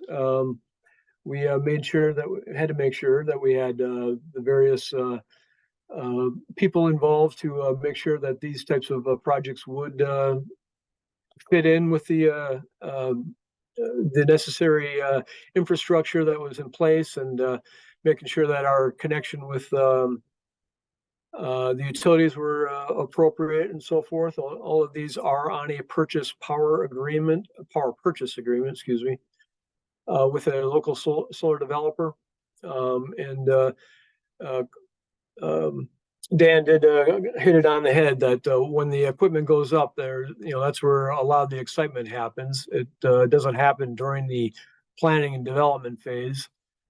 So it took about 6 months, 4 to 6 months to actually install this equipment on all these buildings, but it took about 3.5 years to get through all the development, the legal, the funding aspects of it to really make the project go forward. So there's a lot of pre-construction work that goes into these kinds of projects. Well, that's kind of the history of Oneida's journey through renewable energy, and we're hoping that that's going to continue here as new funding opportunities are made available, and this is something that we're paying close attention to. One thing, I don't have a summary of that on the slide or the slides here, but also Oneida participated with Focus on Energy as did Bad River. And we were pretty successful with 93 projects going in. I think we had close to $500,000 in actual installation work that needed to get done. Didn't quite get as many solar systems in. We got 10 systems in, totaling about 80 kilowatts of solar on residential homes. Lots of replacement furnaces. Lots of or a few replacement boilers, so a lot of coordination, but certainly a thank you to Focus on Energy for making that program available here starting in 2022, and we actually are in full swing again here in 2023. I did want to talk a little bit more about our health campus resiliency project. So this is a project that's been developing for a couple of years now, and again, where the teamwork comes in. So we were able to get some good participation from some outside entities. This is a time when the ES4SE, Energy Storage for Social Equity program, came available for tribes and other communities around the country. This was a program that is essentially, it's hosted by Department of Energy, but it's led by the Pacific Northwest National Laboratory, and Sandia National Laboratory is also a partner in this project. So this was also prior to when they came on board, this was also an effort by the Emergency Management Department for Oneida, as well as the Wisconsin Emergency Management Division. They were successful in putting together a hazard mitigation grant to help move forward with critical facilities planning. And that was in 2020 when that application was submitted. COVID, that project was a victim of COVID, which slowed things down quite a bit. But in early 22, we were awarded that grant. That helped us do some critical facilities planning. We were able to essentially pinpoint that the health campus, which contains the health center, the Anagen nursing home, the daycare, elder service program, and the elder service apartments, which is a fairly large complex, which is in this picture here. So we've got the health center here, pretty much in the middle, the nursing home, daycare, and elder services over here off to the west. And then we had a pretty significant development and design process here in 2022 that allowed us to essentially figure out that this was a good spot for a microgrid. So this is a 2 megawatt hour horizontal solar array supporting a 6 megawatt hour battery. And there's a fair amount of infrastructure work that needs to happen out here to make sure that we can distribute the power appropriately. The at least the preliminary design calls for the battery to be the this red box here down below. This is where the array goes. And then from there will be distributed to the different buildings. We do have some expansion here for other possible infrastructure expansion here over to the west, if that's something that we do decide to pursue. Lots of work that needed to happen in this particular project. The airport is located just about 3 miles, 2 to 3 miles east of this location, which required some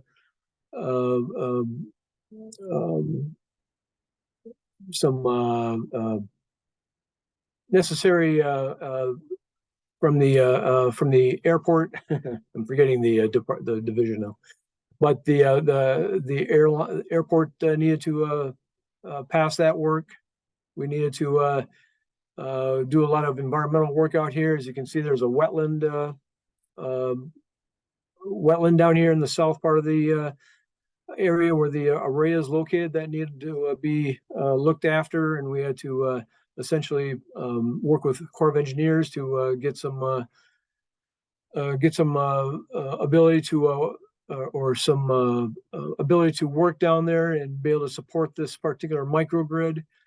So far, everything has come together. We do have some follow-up work that needs to happen out there, but we're hoping that the design of the array will be something that will be supported by Corps of Engineers and others. We did submit this to FEMA, and we were pretty fortunate to have FEMA. They didn't necessarily haven't officially awarded the grant to us, but they have allowed us to move on to the next phase of review, and it's essentially a $9 million, possibly a $9 million grant that we might be able to get support from FEMA for. This is a $10 million project that we're pretty excited to move forward on. Lots of stuff happening here. There's also a tornado safe room that we are planning into this particular project as well, to be attached to the health center, supporting much of the community in case of inclement weather as it moves through the area. And certainly one of the a big factor that helped us move in this direction was a large June wind event last year that essentially knocked out power for about 4 days for a large majority of the area, including much of central Oneida. So when those kinds of events hit, that's certainly something that really raises people's eyebrows and saying, how can we avoid these types of situations? Certainly critical facilities are something that we want to make sure are operable in such situations. We're also we're trying to make sure that other residential homes and so forth might be supported by such actions as well. So critical facilities, the residents in the area are all part of the plan. So hopefully in the next few years and decades that we'll be able to make that transition. The recent legislation will help with that work. Any questions? Thank you.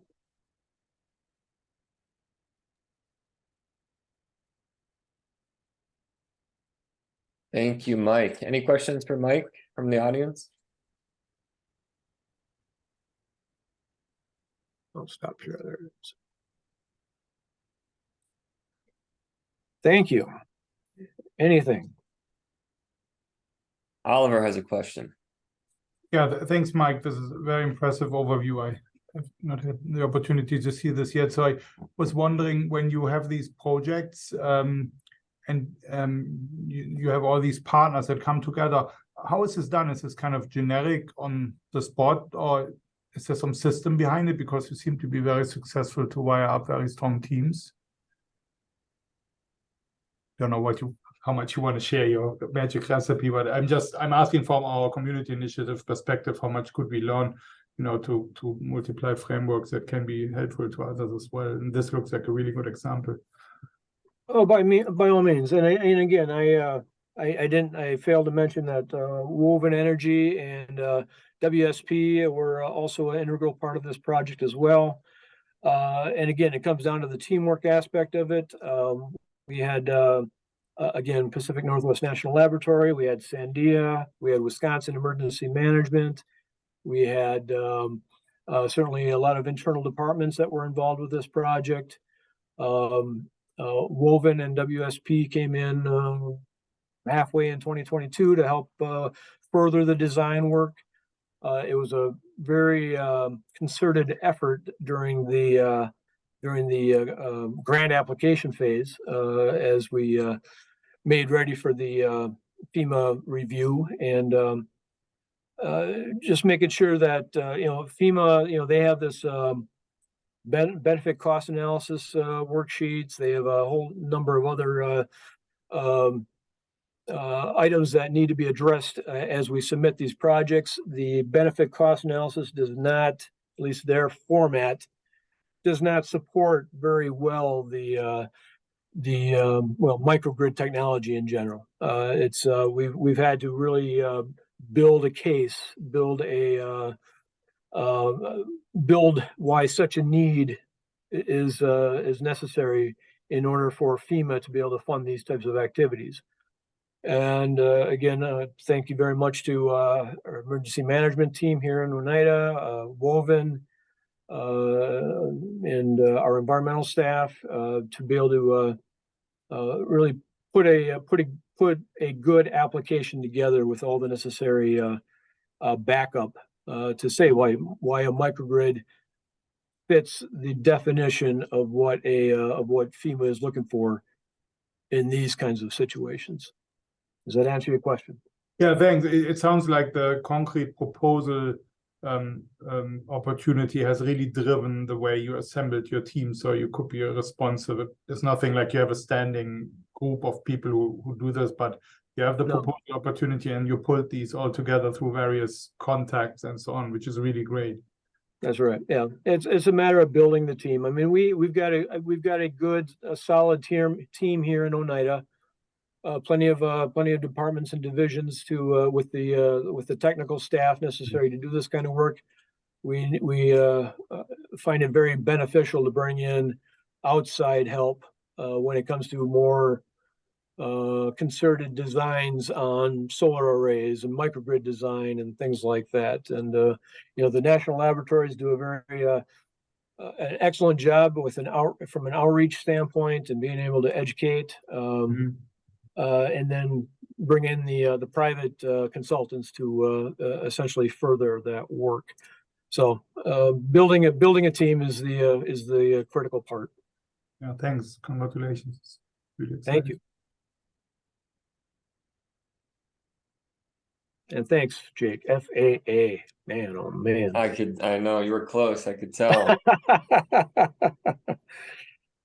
So I guess a question for both Dan and Mike here. I mean, I think one common theme with one common theme is that you guys have done a lot of different types of projects, and you've completed a lot of projects, and a lot of those were grant funded. And, I would say we're still in this paradigm, probably even more so now, where grants are out there and grants can be combined with the investment tax credit that tribes can now directly access through the elective pay option. So I guess my question is, how is your experience with grants, different agencies, types of grants, and what was your general approach to going after these grants for the projects that your tribe knew you wanted to build? Yeah, I'll go first. The grants are definitely an experience. And so if you've ever went after a DOE grant, I think you're definitely aware of the technical components of the grant, and then kind of not even the technical components, but the planning and development that goes into the grant itself.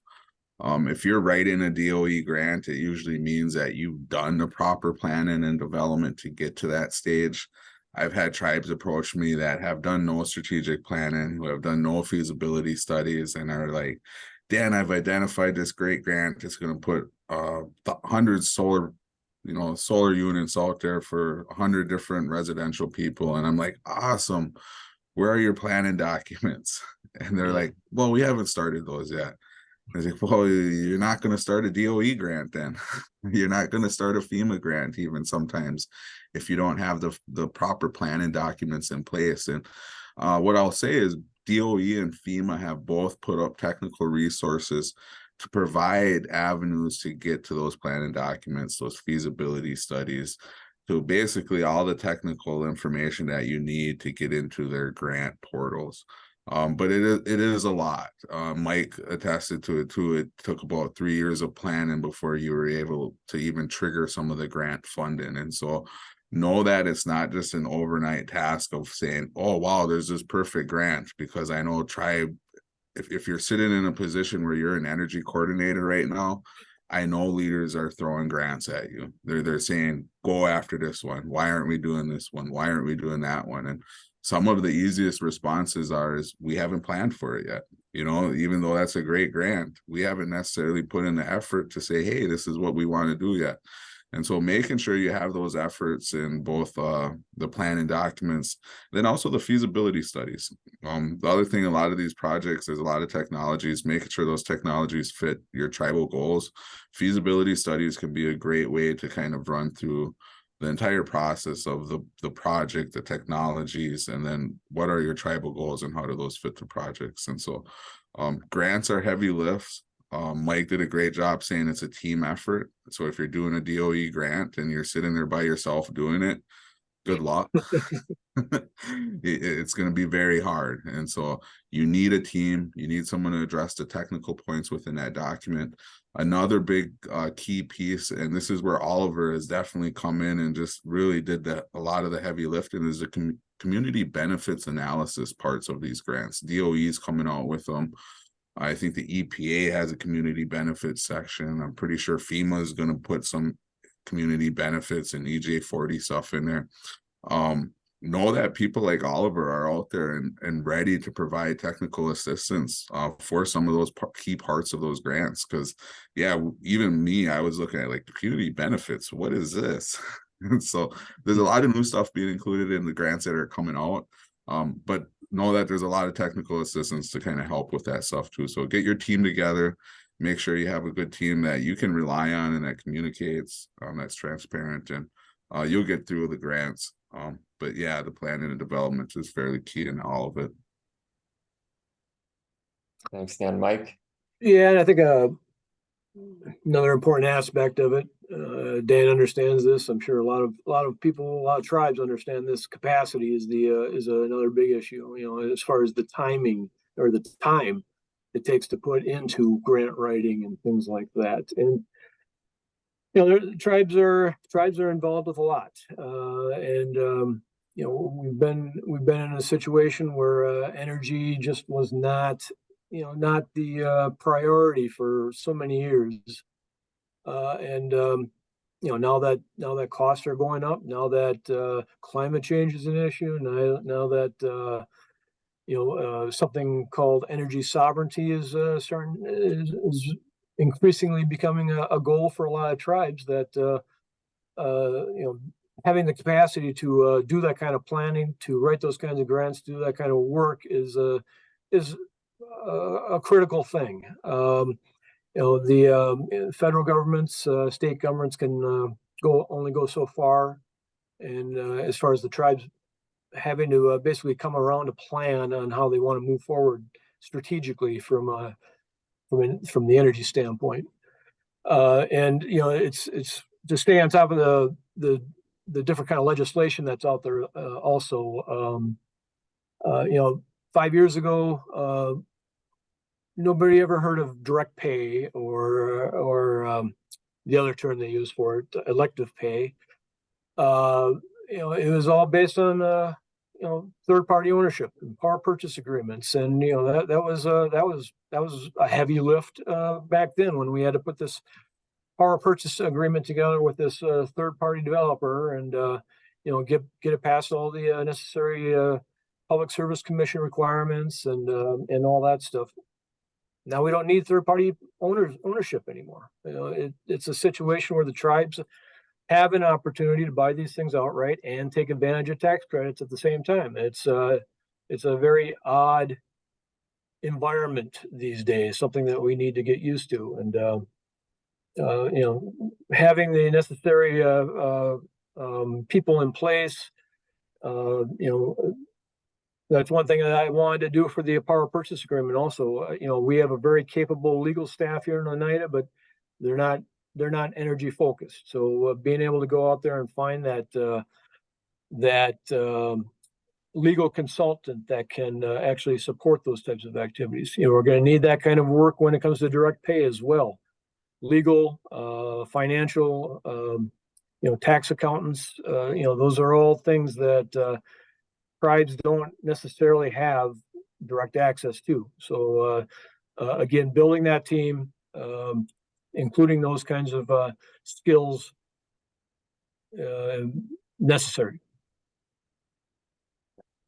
Thanks, Mike. See, 2 hands are raised. Oliver, I think yours is up first, and then we'll go to Paul. Yeah, thanks. I was just, Mike, you made the comment about the effort, and Daniel said it as well about the effort with the proposal writing. I think that that's something that was a motivating factor for us to try to learn a bit where we could support communities. And as a big academic body who writes proposals all the time, we have obviously the capacity and the administration and so on. So that's something that in the initiative we bring in. But then, as we thought further and had discussions, one thing which became clear was that this community benefits plan really is a new element that is, it had been in proposals before. You had to describe broader impact, etc., and so on. But now it's really in many of the proposal opportunities a concrete element that is, they say 20% of the merit review, and it's really seriously taken. And they have in the selection interviews, they have community benefits experts, they interview you and so on. So it's a real thing. Though we focused a bit on trying to come up with a framework that could be multiplied and that would save some time on everybody's end, because it's just a huge effort to do this every time. And also I was hoping for a recognition pattern at DOE that they say if there are then proposals from the region, there is this one, or it doesn't have to be our initiative, right? There is a couple of initiatives, but they follow a similar path. So now it's understandable. There was a little bit of strategy from our end, and we are still evolving this. We did it now for 6 proposals in Wisconsin. So I think it's an experiment and a learning experience. And if anybody wants to, partner on this and try it out, I would very much welcome it. I think it's an opportunity to save some time and have something that's congruent. And we can leverage then, like for workforce, we leverage similar things in many proposals and adjusted them to the new technology, which brings back a lot of value to the workforce development in the state in this case, because now you get all these technologies that are deployed in different settings and you form programs in the tech schools. That's one thing we did. So it's kind of a two-way really in this case. But it's an evolving thing. And I know many other institutions are working on it. I do not claim we are the only ones, but that's just the direction we are thinking. And I want to share this, and I'm really interested to partner more with more proposals and ideas. Yeah, I'd love to talk to you, Oliver, a little bit more about this. I know you've been involved with MTERA for quite some time on this type of work. I guess I'll just have to say that in addition, now that there's all this kinds of funding sources that are coming from all different kinds of directions and different agencies, it's true from a technical assistance standpoint too.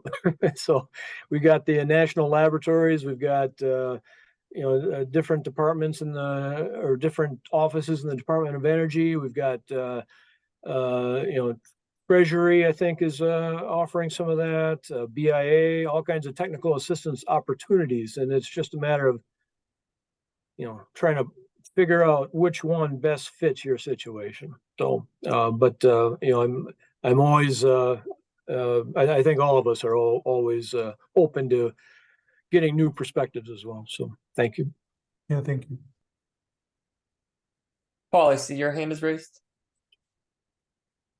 Hey, thanks, Jake. And I just want to say, yeah, thanks, Mike and Dan, for really great job. Just really painting a picture of what the hard work of kind of advancing like a vision looks like, and even like calling out the specific elements like the timing, like Mike, I just remember that you're saying, 3.5 years of planning and development. Dan, you said this in the same way too. People see the installation and they see the array behind that. That's when people get excited, but what they don't see is all the work in the background. So I'm kind of actually, we've each met, and for the rest of the group, I'm with the DOE Loan Programs Office, and so you did a great job kind of painting the picture. And I'm just going to say I'm going to use like kind of those your presentations to kind of really help inform the LPO, that it doesn't just happen overnight. I can say from my own perspective as that I see within the LPO, there's a desire to really, help tribes, realize their vision and move forward in projects. And I feel like sometimes the DOE tends to view tribes as a transaction, right? Let's go forward, and the LPO's apparatus, the staff is set up to do that. And I see, I say, hold up, let's not really do that. Tribes we're more than a transaction, right? And there's a balancing thing with the administration about wanting to get deals through. And I know that that some of the tribes on the call here do have, desire to move forward on particular deals, like, but it doesn't happen without all the work that you're putting out there. And so I think this is great to like really use, just to educate, because I feel like I'm doing capacity building within the DOE system.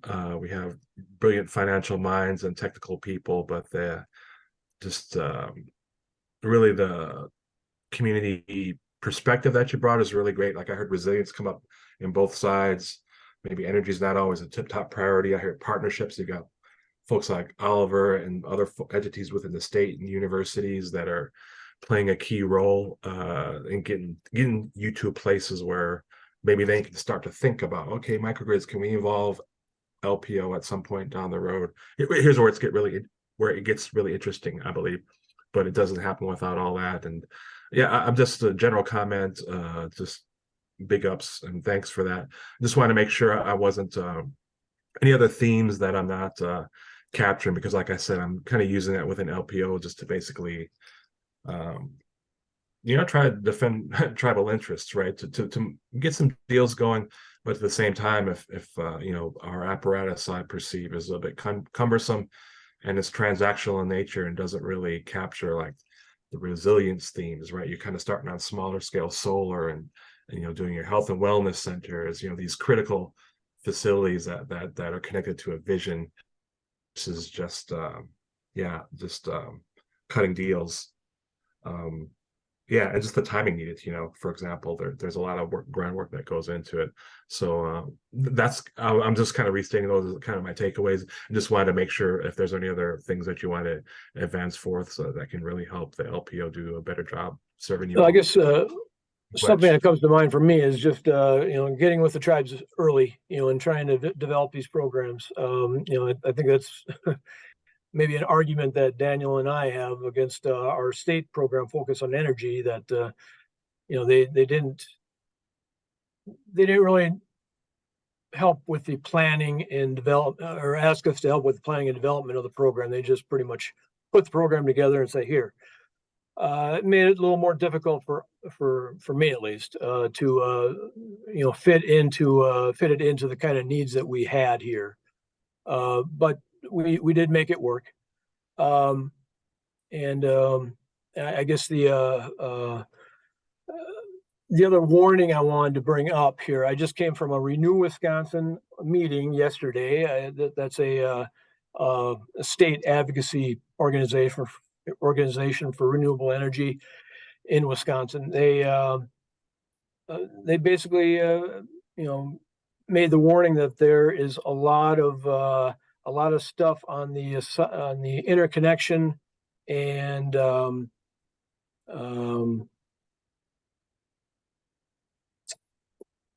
what was the other point? The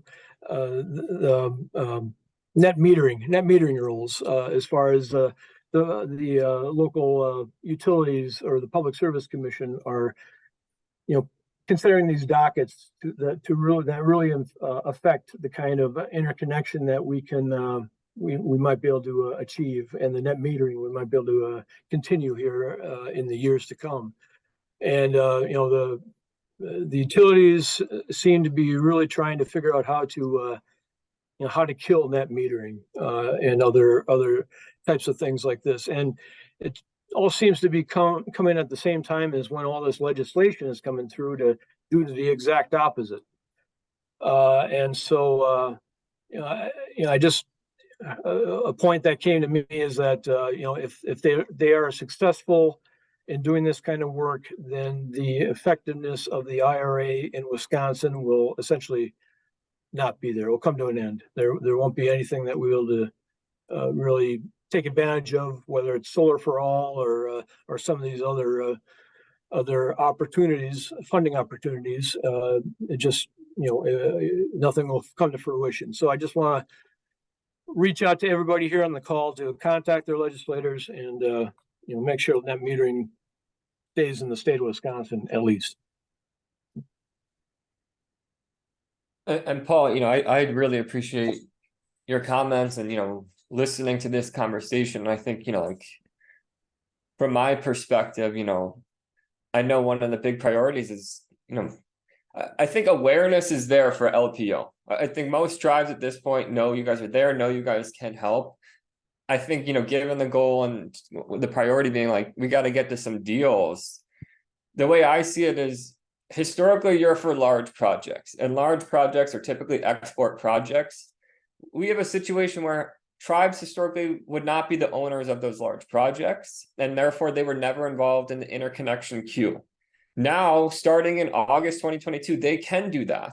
But when you put in that application into the interconnection queue, it's a 2-year, 3-year plus wait. And that's what's driving the timing. You can't have a magic wand and just make a deal happen. That is the bottleneck right now in the large projects. On the non-export, let's call it like local projects, I would say just based on our experience, the timing is being driven by the grant cycle.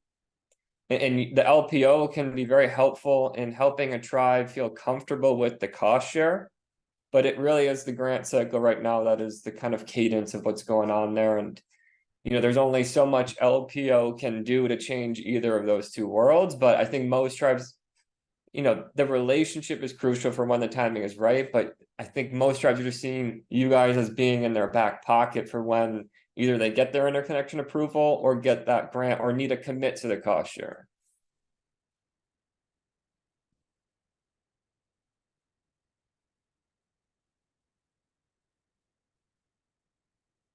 But that being said, I do think there's incredible, like as we've heard from Dan and Mike here, starting the relationship early and having you guys there through that upfront part of the process is crucial. So, I think there is tremendous value in for a utility scale project, the tribe, everyone being on the same team in that, even though the LPO deal might not happen for 2 years, knowing that as part of the financing package from the get-go and that the tribe has it in their back pocket and the relationship is established, I think that's incredibly valuable. Yeah, I'd say just business development is kind of the thing that the tribe ran into. I think when we reached out to LPO is we were implementing great projects, but the business plan around some of these projects aren't necessarily there yet. So we have great financing. We know what the financing is going to do. We know what these projects are going to do. But when we approached the LPO, they were like, well, what's your business plan? What's your 5-year business plan for the tribe around these projects? And we were like, And so it was like one of those things where I'm not in business development. I'm in energy development. And so I'm developing these energy projects. Our business thing, we actually just brought on with our last grant endeavor. And I was like, hey, you know what? This business aspect of our projects is actually kind of huge because it really focuses on the longevity of the projects and making sure that the projects are sustainable and efficient and effective. And so the straightforward thing that we ran into was kind of the business modeling of what you guys require with your guys' grants. And so a lot of tribes, again, we're building great projects. We even got strategic energy plans. We can forecast kind of the economics to a certain extent, we have it forecasted. But then when we approach you guys are very straightforward. What does your business plan say? And I'm like, probably nothing about microgrids, to be honest. And so we kind of went back to the drawing board with our business people and said, hey, we need a business plan around our energy projects. And so that's maybe something me or Mike really didn't touch on, or maybe Mike did, but is the business aspect. How are you supporting these projects in the long run? If you're taking out loans, how are you paying those loans back? Are they being paid with tax credits? Are they being paid with tribal funds? And that's the other thing you guys do, Paul, is you guys open the books for tribes. And so what tribes need to know is that when Paul and you guys are talking with Paul, they're going to ask for you to open your books. And so those are all intricate questions that when I take back to my accounting office and I say, hey, we need fiscal year 20, 21, 22, and 23 audits, and I need them sent to Paul ASAP. And they're like, wait, what, Dan? Hold on here. We need data sharing agreements. We need to know why. We need to know what you're doing. And so you guys request a lot of information. You open up the books, and then ultimately we need to make sure tribes have the business aspect included into their projects, I think was the big thing that we missed. And so we really appreciated the initial conversations with you. And, we're not there for a loan yet, but we're going to be. And so Bad River is going to approach you eventually with a loan and a good plan. Wonderful. Thanks so much for all your comments. Really good feedback. As I get, we have a team of us across the nation. We've got other folks kind of saying the same thing. And I use the word apparatus to describe, the LPO folks that are in their career feds that haven't worked with tribes and kind of, almost interrogating tribes, what's provide this doc, provide this and that. And it's sort of like I feel like there's, to make perspective, a little bit of a misfit, right?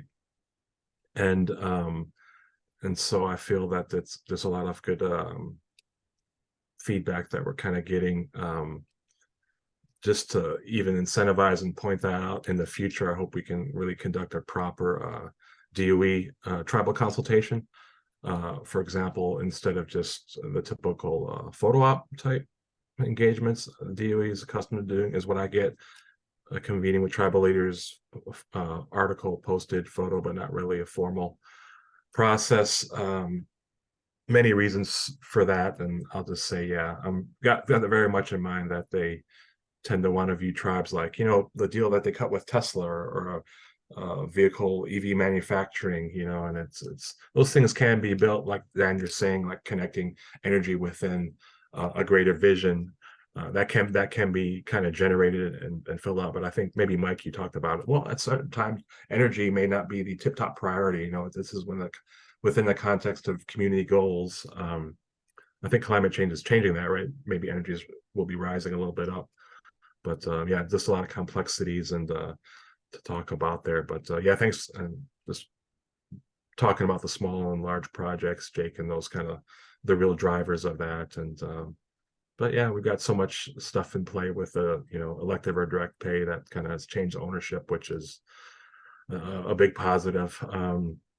I'm starting to ramble, so but just thanks all for your input. I think it's really valuable for LPO to kind of really educate those folks that we're saying we're reaching out to Bad River. Oh, we need this business plan. I think it's kind of working with those individuals too, just about to make sure that they've just understanding tribes and where we're at, and there's a little bit different history than sort of when they enter with a large development firm. Or like a transaction is the language I've been settling on. But I'll just say Chimigwech and Yawa for your input, and I'll take that. And it helps me do my job with an LPO to serve everyone better. Miigwech. Well, thank you, Paul. Thank you, Mike. Thank you, Dan. Thank you, everyone, for joining this session. MJ, what are you thinking for the break here? Should we give it a 5-minute break? Yeah, let's give it a 5 minutes. That ran a little long, but I think we had some good discussions, so I think that's okay. Let's go for 5 minutes and then reconvene. Feel free to get yourself another coffee, run to the bathroom, whatever you need to do, and hopefully we'll be back. Let's say 11:20. Perfect. See you then. See you then. Thanks much.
Okay, welcome back, everyone.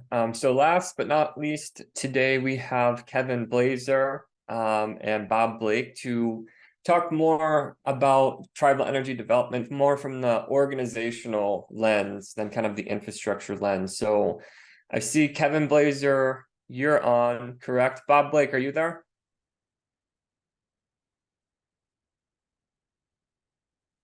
I am here. Hello, Kevin. So How are why you? don't phenomenal, phenomenal. Thank you for joining. You were looking very festive. I'm feeling very festive, and I'm actually doing this from inside the substation switch house because we had some work to do on the relays and the SCADA system, so I had to actually venture out. So we're broadcasting from the substation. That's incredible. You're like one of those TV anchors that's just on the spot, right where the action is. Yeah, I can take if I can figure out how to get rid of the background, you can see the SEL and all the control equipment that's behind us. Bob, are you on? Maybe MJ or Carrie, if one of you could try to email or text Bob, we'll kick it off with Kevin here and then pass it to Bob in a bit. So floor is yours, Kevin. Tell us about Sag Chip. So the Saginaw Chippewa, we've one of the first tribes in the Midwest to create our own utility. We did that as a not necessarily by strategy, but just kind of being driven into it. So the main reservation or the main ceded lands, part of the 1855 treaty, are around Mount Pleasant, which is in the center of Michigan. But the tribe, using some of the profits from the casino operations, purchased fee land in its ancient Aboriginal areas, which is closer to Standish, Michigan, or right on Saginaw Bay, and then turned those into trust. And about 13 years ago, built a smaller casino, because on the eastern side of Michigan, on the northeast corner of Michigan, there's really not a lot here. There's a big national forest. There's not, a major industry, those type of things. So they were trying to see if there was an appetite for a casino. Turns out there is. And about 6 years ago, started looking at expansion of the casino, but the infrastructure couldn't support it. So the incumbent utility wanted the tribe to spend, I forgot how many millions of dollars, but basically, use those dollars to build the substation, and then the utility would own and operate it. But a couple of staff at the time started looking into it, and there are two 138 kV MISO controlled bulk power transmission lines that are go right through the trust lands that the tribe owns. So they decided to interconnect to that. And when they interconnected to it, we started looking at it, not from just saving a couple of dollars or really, just supporting the casino and new hotel operations. Because that was really the original thought, was that, all right, we'll just do this and then that will support it and the tribe will own it and they'll have control of it. But when it got moved, when that project kind of got moved into the economic development company, we started, looking at it as a way to propel economic development. So we started a utility, went through, the building of the substation, and now we're at the point where we have this utility, we have a solid understanding of how MISO works, all of the nuances of managing bulk power system, and we're starting to really use that. So we're starting to, we've done a couple of things where we've started to, look at, potentially consulting with other tribes and working with them to manage their MISO interactions. And then that way you don't have to go through all of the learning curve that we did. So tribes can get interconnected and start immediately reaping those benefits of buying wholesale power for its own operations, as well as we formed the Saginaw Federal Contracting, which is the tribe's 8A, SBA 8A certified entity. And we're finding that there's no 8A power marketing companies, just because of the nature of the 8A company.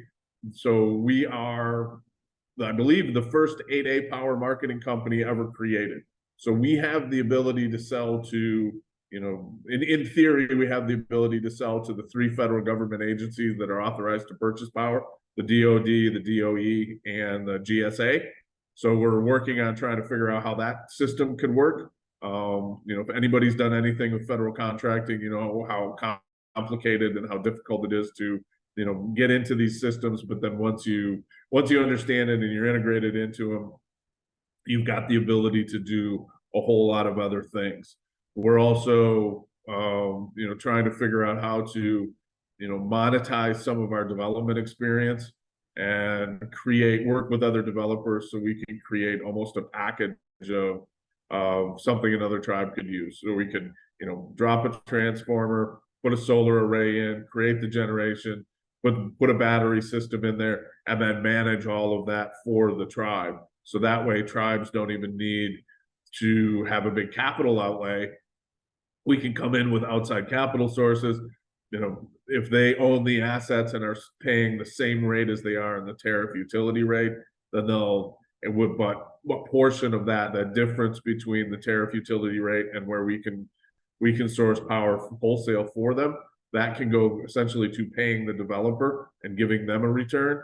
And at the end of that, the tribes will own the equipment. So there's a number of different ways that we're looking at this from more of an infrastructure standpoint of how we can, you know, take our experiences, work with other tribes, and you know, increase also our revenue, because, you know, as we manage other MISO interactions, we'll, you know, obviously get paid on that as well. But it diversifies our revenue and de-risk it. So it's something that not a lot of people have looked at doing. You know, I know there's, you know, a number of tribes are, you know, we've talked about it over the years. I think we're finally getting to that point where people are seeing the value of it. And, you know, particularly tribal leadership is understanding that renewable energy and these energy projects aren't like casino operations. So it's not a zero-sum game. So we're not both, you know, 2 tribes work together. It's not like you're both fighting over the same gaming patron with whatever funds they're going to put into the slot machines. This is really an economies of scale, and it's one of a great place for tribes to work together, because the more that are involved, you know, even if they don't work together per se, just the more tribes that are involved does more for the entire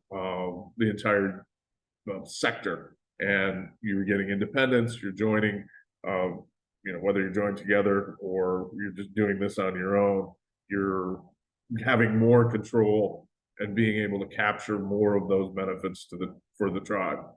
And that's one of the reasons we started doing this. Is we didn't like the lease an acre of land for $700 or $800, and that was the only economics that the tribe was able to capture.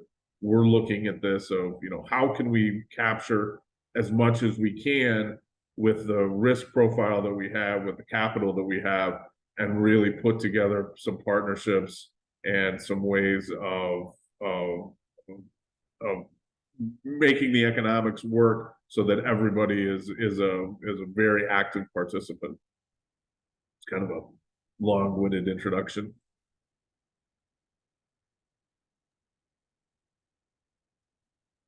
Perfect. I guess so. First question, MJ, do we have Bob Blake on yet? I don't think so, and I haven't heard from Okay. Carrie. So we have Kevin, and I think Kevin is an incredible resource because, like he mentioned, he Saginaw Chippewa was the first tribe to form a tribe utility in the Midwest, in the MISO footprint, and he has a lot of direct experience, you know, with the planning and actually implementation of that.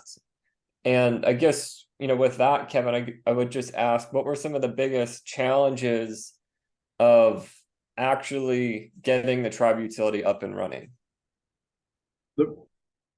I think the biggest challenges were probably mostly internal. It was, you know, working through the legal department, getting them to understand what we were getting involved in, because we're doing things that they're not used to. You know, a typical legal department understands, you know, the contracting, the HR, you know, casino operations, those type of things.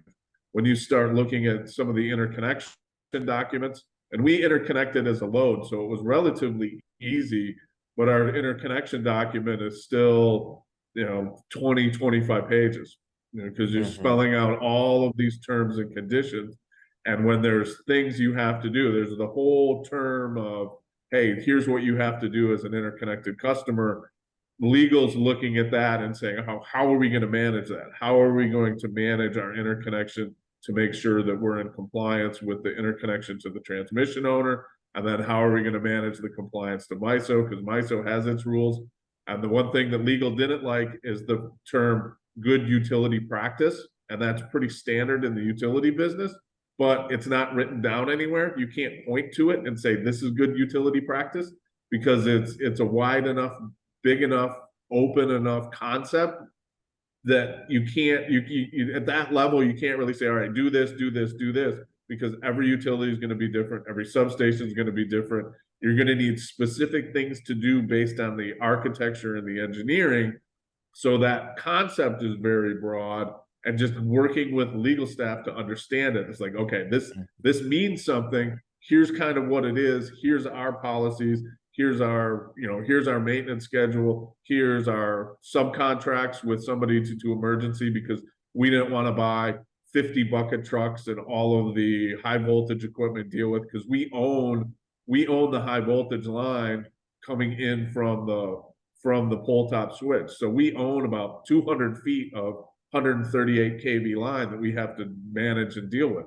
So just the protection equipment to deal with those things is huge.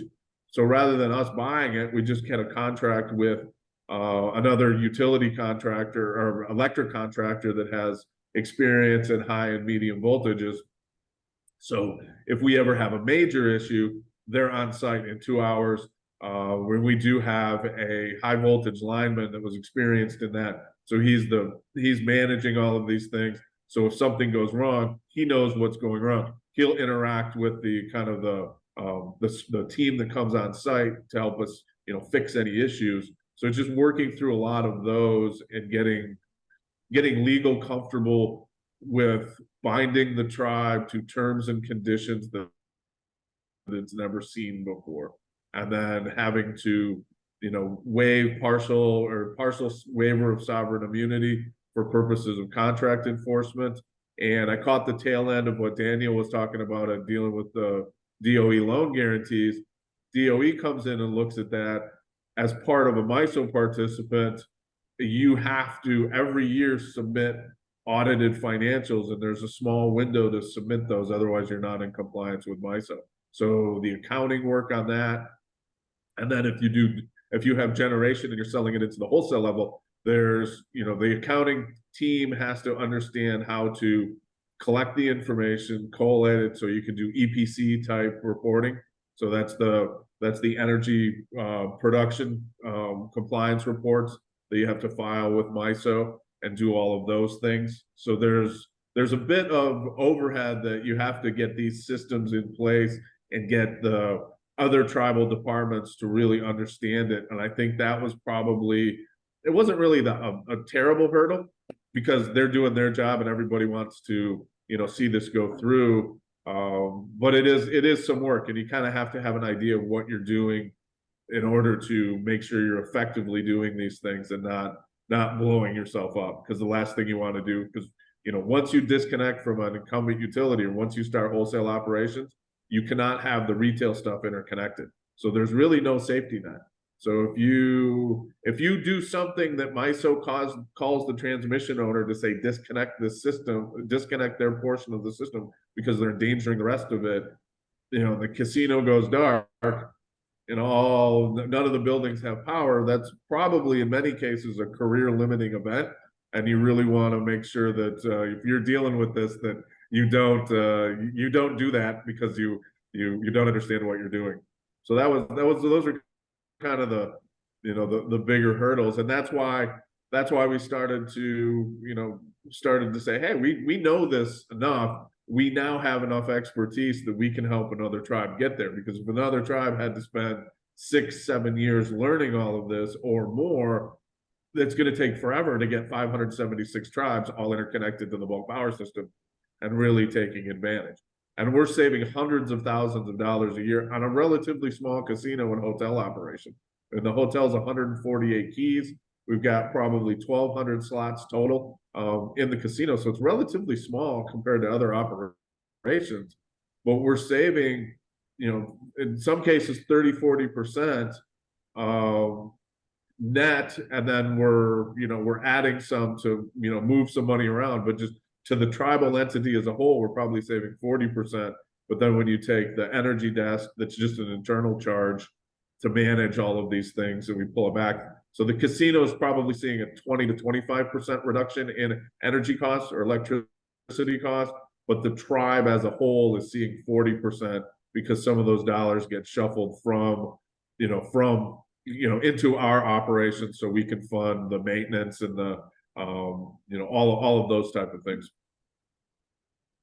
So, I mean, that is one of the most important questions, you know, that tribes will ask in terms of the decision to form a tribe utility. Are we going to save money? You know, are we going to beat Consumers Energy or whoever your incumbent utility is? So would you say a lot of those savings are being driven by savings at the wholesale level or at the retail level, combination of both? Like, how do you guys see that? You know, and kind of my definition is like, are you saving money getting it to your substation, or are you saving money on basically the retail side of it and the organizational side of it? I think it's a combination of both. I mean, the majority of the gains are driven by the wholesale power. But you're also if you look at your incumbent utility bills, and I haven't seen bills for other utilities, so I'm just basing it on what our utility bills look like. You've got an energy charge, you've got a demand charge, particularly if you have, you know, a lot of motors. So our water and wastewater treatment plant and our water park look ugly because they're all, you know, giant motors, which destroy your power factor. So then you get murdered on the demand charge. But when you look at your, you know, outside of energy and demand charge, there's usually 8–9 different line items of various size that are basically supporting either the closure of old generation plants where they securitize the costs of, you know, shutting something down or doing something else. So those costs are securitized and passed out to passed on to the load or the other side. So, you know, you're getting those. We don't have to, you know, once we disconnect, we don't have to support, you know, 40–50-year-old equipment that's, you know, on a utility bill. And we're able to, you know, participate at the wholesale level, which is where we get a lot of our savings. We also have a lot of volatility. So I think that's the other thing that, you know, when we start talking to people is like, you're not going to get the same dollar amount every month. If you want to save the big amount, you have to accept the volatility. So there's some times where we may pay $2,000 a megawatt hour for a couple of 5-minute intervals, and then it may drop down to $8 a megawatt or even go negative. So if it's negative, we actually get paid for having load on the system. Now those negative numbers aren't, you know, they don't last very long, a couple of 5-minute intervals, but we still have that ability to capture it. So if you're able to understand, if you're able to handle the volatility and manage those cash flows in and out of your account, because MISO pulls money every Tuesday, you know, based on those invoices. So if you're able to have that volatility, our average energy costs are probably in the mid to high 30s, $30 a megawatt. We looked at getting PPAs to stabilize that or stabilize a part of it. And when you look at a PPA, you know, you're probably high 40s or low 50s in terms of dollars per megawatt just for the energy piece, which stabilizes you, but you're above where we've been seeing it. So, you know, we've always looked at it, you know, we look at it probably every 6 to 9 months. We'll send out not RFPs, but we'll call other trading desks or other generations to say, you know, price out a 3-year PPA for whatever megawatt is, you know, whether it's a load shape or around the clock or, you know, however we want to do it. We'll price that out. We just haven't found that the economics of stabilizing and getting a fixed cost for a longer duration period of time made sense versus us accepting the volatility of the pricing of the real-time LMP market. So there's some things you've got to work through and understand and be able to educate both tribal leadership plus other people that are on, you know, in different departments that may be affected by it. So when we first started to do it, the casino wasn't that excited because they would see, you know, 70,000 one month and then 30,000 the next month, and you know, it was bouncing all over the place. But then when we showed it was like, okay, look at it over time and then compare that to what you were paying. Now they're getting more comfortable because we've been buying power at the wholesale level for them for the last couple of years. But we could do all sorts of different things and make it you know, make it fixed. And that's what we can work with. You know, if we work with another tribe, we could say, you know, we could set how they want to see the rates, and we can do those because we have access to the market. We can use the market technology and a hedging mechanism or power purchase agreements or all those type of things. We can effectively use those things to recreate however the tribe really wants to buy power. All right. Any other questions for Kevin before we pass it to Bob Blake? I guess one last one, and Kevin, try to be quick because we got to pass it to Bob, but can you just quickly explain how you guys are governed and managed just from an entity standpoint? You know, is there a commission? Do you have a utility board? Does management report to council? Just can you talk about kind of the governance and management structure? So it's when we set up the utility, economic development was part of the government. And when COVID shut down and we had budget constraints, tribal council decided to move economic development out of the government, and then into the actual economic development company. So we got moved from the government to McGeezy Economic Development. And part of that transition, we still retained a lot of our duties and responsibilities. But the tribal ordinance that sets up the utility, we specified that the economic development director was the one that kind of guided everything. So that way, if we moved anywhere, that person or whoever sat in that seat would have control of the utility. And that way we come up with, at the staff level, we create the rate structure that we want. And then the tribal council approves the rates for that fiscal year. So we just went through that exercise like 2 weeks ago. So we put together a memo, we send it to tribal council. Usually before we went before tribal council and kind of explained what we're doing, but they're used to it now. So they see it, look at it, and just kind of vote yes or send us back and say, no, we want to change this or do something like that. So we don't really have to get in front of them too much anymore. Kind of process stuff like setting rates. But we set the rates. We also determine the interconnection. How different loads are interconnected to the system. So even if it's another internal department that wants to connect something to the distribution system, they have to go through us because we have to manage the power buys, or we have to manage the capacity as well. So every year there's an auction within MISO, but your capacity is now broken down into seasons. So you have to work through that. But we handle all of those tasks. So the structure is set up to where a single person, whether it's a general manager or economic development director, whoever it is, there's a single person that manages all of it, and then a lot of the other activities fall down to lower levels. So creating the rate structures, monitoring these different systems, dealing with the financial pieces of it, and actually entering stuff into the MISO portal, which MISO's gotten better over time. A couple of years ago, working with the portal was kind of a horror show. Now it's a lot easier. They've done a lot of system upgrades. And then the rate structure itself is approved by tribal council. So that's kind of how we have it set up. And it works efficiently. The other thing, it works efficiently because we're not connecting to residential tribal members. I think that's a big thing. That's a difference is that our structure is very lean because we really have two customers. We've got the casino operations on one side, and we got tribal administration as another customer.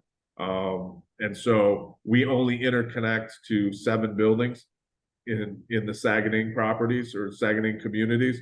So it's relatively easy to deal with that. We're working on a project to put a substation in the Isabella, which is the main reservation. We'll actually have more customers, but they'll all be tribal related. So we're not serving 2 tribal members because the cost of running new distribution and transformers and stepping the voltages down to household levels along with the billing and all the other stuff.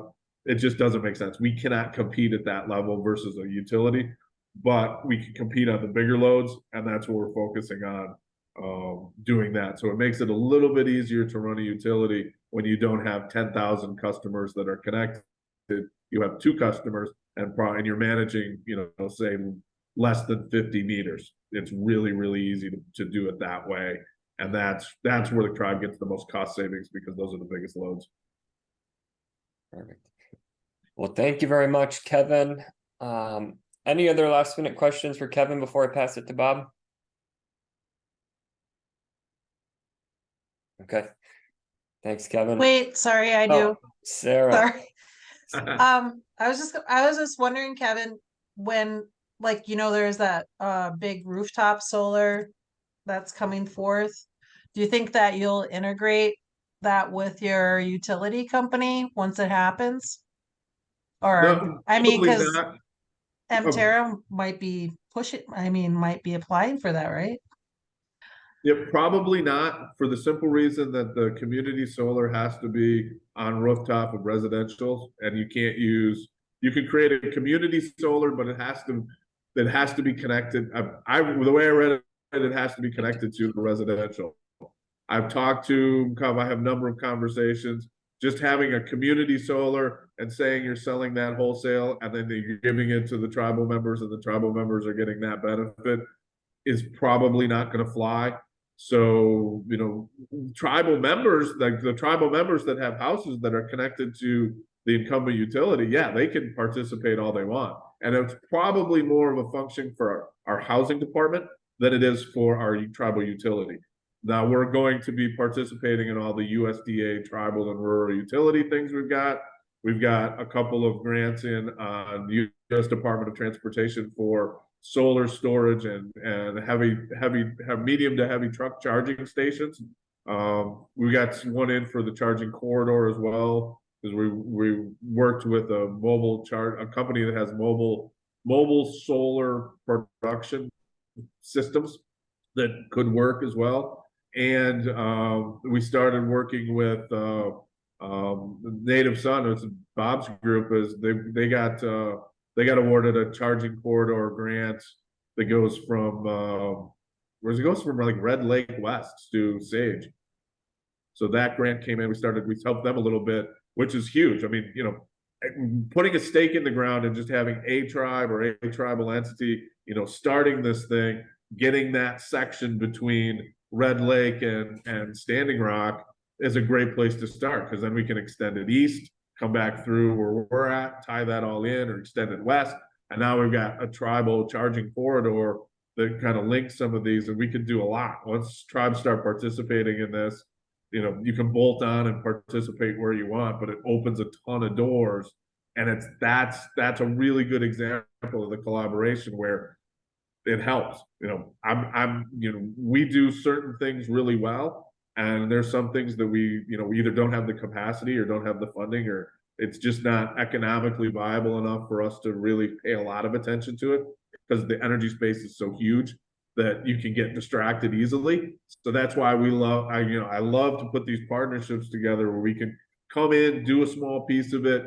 It de-risks it for everybody. It makes these a lot more successful. The grant and funding departments love it because there's a bunch of tribes that are there. So their risk isn't just on one tribe being able to execute. It's a bunch of tribes, it's a bunch of entities, and it really makes for I think a lot more successful project. So we probably won't be participating at the resi level, but we'll be participating in grid size, all sorts of stuff on the renewables, where we can most leverage our position in MISO, our tribal utility, and our expertise managing buys and sells in the wholesale market.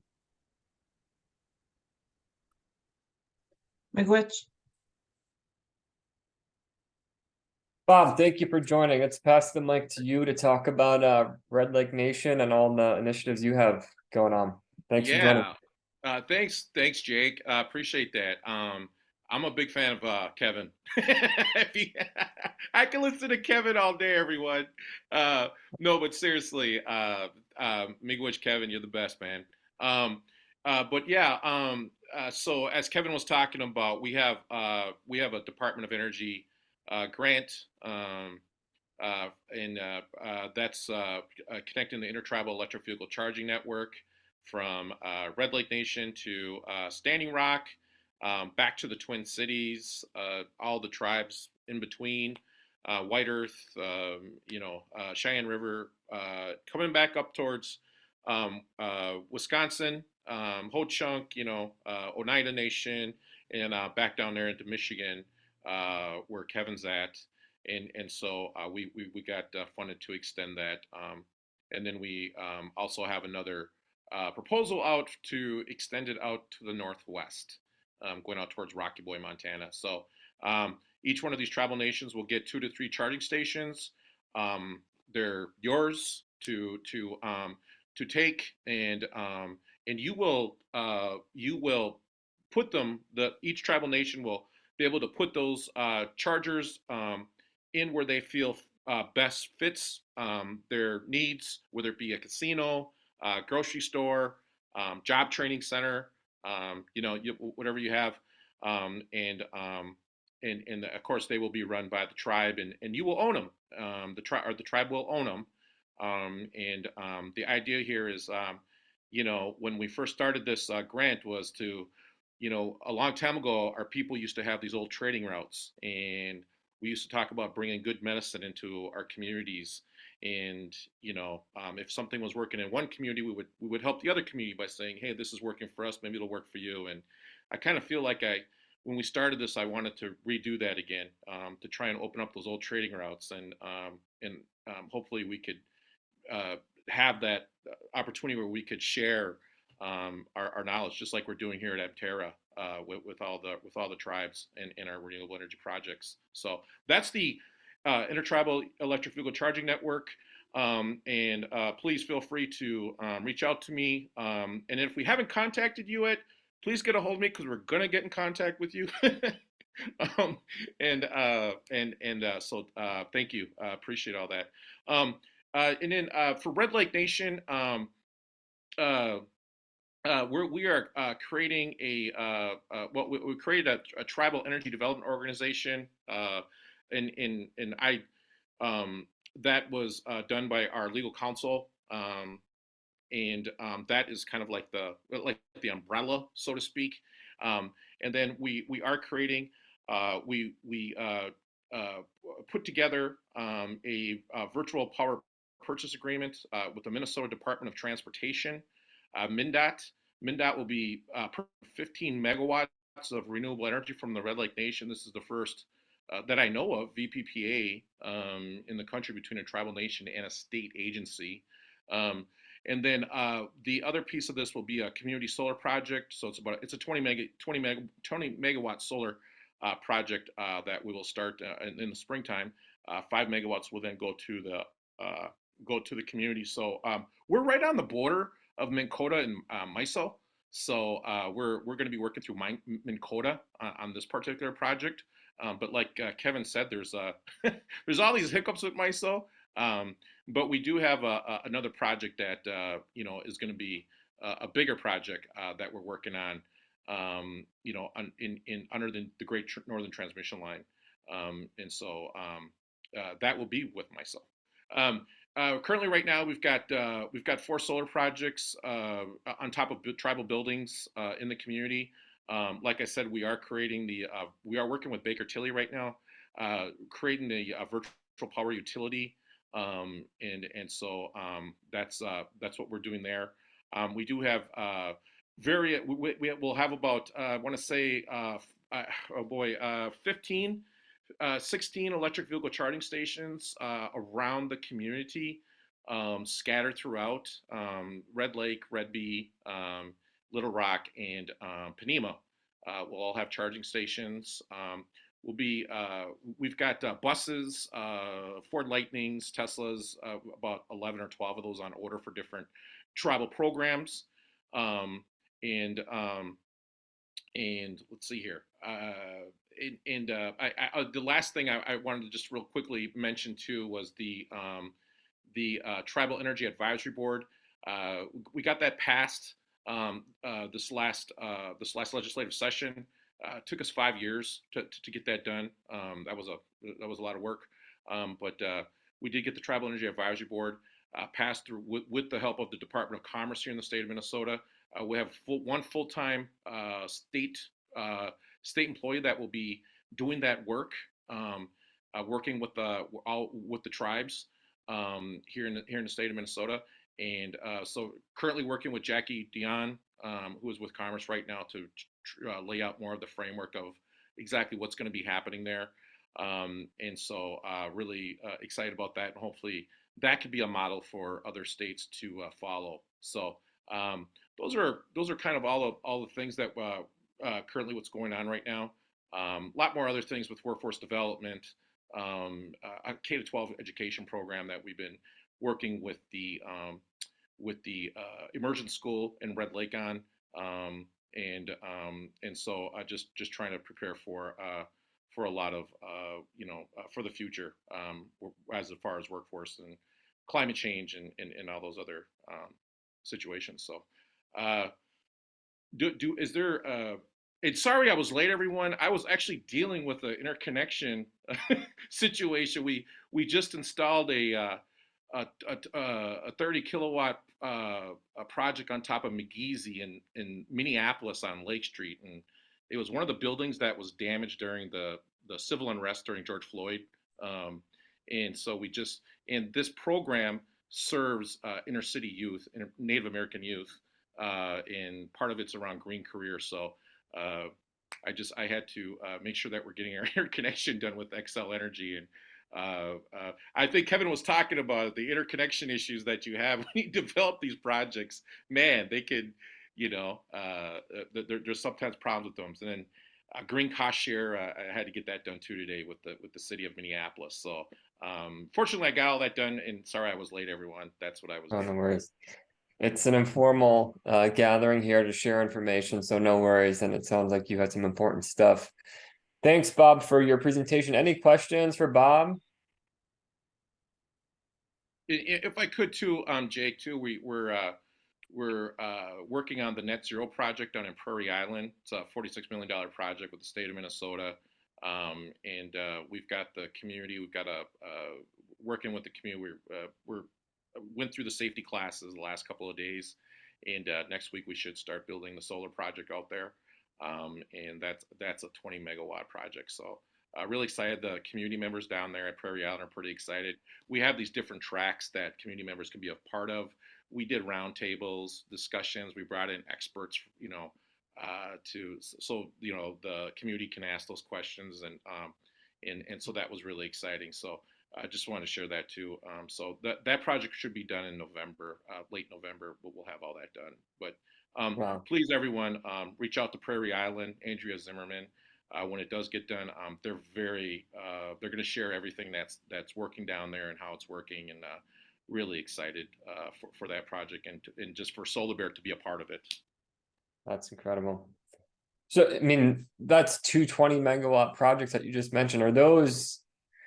Are those basically sized for load, or are those basically you went up to what the capacity was on the system there? Can you talk a little bit about sizing? Because I know a lot of tribes are having issues with these larger projects because of capacity of the system. Yeah, we went up to as far as we can go, and basically selling it back to the co-op, and then of course they sell it right back to us. That's how we're working it in Prairie Island, and that's how we'll be working it in Red Lake also. Gotcha. Yeah, and of course the VPPA is I believe the load for the Minnesota Department of Transportation, the entire state load is like 27 megawatts, I believe, and so we'll be selling at least 15. So we'll be, and that Department of Transportations and state agencies are usually the most green, they emit the most greenhouse gases. So this is one of the tools that this state, at least here in Minnesota, felt like this is a way for them to reduce their greenhouse gas emissions, and so we're really excited. And when I have it all done, Jake, I'll share it with everybody, and you guys can talk to us and see how we're going to do that. I'm working with Knoebelsdorf Electric. They're going to be our EPC we're working on the project down at Prairie Island together. So everything is going really well. Very nice. I mean, in terms of getting that PPA too, was that a public solicitation, or were you able to get a sole source with them? I mean, I think a lot of tribes are looking for buyers. You guys had this great opportunity through MnDOT. How did that come about? Was it a relationship, you know? Yeah, that took about 18 months to do. Gabe Chan at the University of Minnesota and his department were the ones that were awarded the opportunity to do that, right? Because it has to go through like a vetting process. It's a state, state job. So they did they did all the research, put everything together, how it's structured. We then had to present it to the MnDOT has kind of like a council or like advisory board. And of course they had to approve everything. And so now it's just basically going through the process now with their attorneys and Red Lake's legal counsel of, what they're going to pay per kilowatt an hour now, basically what it is. And with the Inflation Reduction Act, this project pencils no matter what. So tribal communities out there, these things are going to pencil for you guys. It's great now. So yeah, that's currently what's happening right now, Jake. Awesome. Any other questions? So Sarah, I see you have a question. Yeah, were reduced rates negotiated for the membership of Prairie Island? That's a good question. I don't. Basically, what Dakota Electric was selling the community, for their power, that's exactly what, is what they're going to buy the power from the project from. So it's just kind of like a wash. You know what I mean? But I think Dakota Electric too doesn't want to do anything advantageous to the community because they're such a good customer. You know what I mean? So and so we're kind of in the same negotiations with Minn Kota right now too. So it's so this precedent has been able to be set, thankfully with Prairie Island, and because I'm involved with the project, I kind of knew all this was happening, so it really helped my situation in starting to help negotiate the piece for Red Lake. Miigwech. Any other questions? And Jake, I would just say you can. I believe it's House File 1908. I think it is for the Tribal Energy Advisory Board for the state of Minnesota. So please, everyone, go ahead, check that out. I forgot what the jacket file is for the Senate, but it got passed this last legislative session, and I think it's like $3 million they put into that department. So pretty exciting, and really thankful that the state of Minnesota did that. And hopefully we can get these, Jake, all over the country in each state, because we have a lot of good advocacy on the federal side. I think we just need that state side now to be advocating for tribes. And you might have missed the conversation earlier today, but I'm curious, just how are you involved in the Solar for All applications and consortiums that are trying to get together? Have you been thinking about that? Yeah, I mean, I believe we comment that. I think there was a comment on that, and we did obviously support all that. There's just been so much. It's this whole thing with the IRA is like drinking out of a fire hose. Oh my gosh, it's impossible. We have to pay people to stay on top of it for us, because it's impossible. I mean, this is, I think, one of the great things about MTERA is that we're sharing the experts to stay on top of this waterfall of info.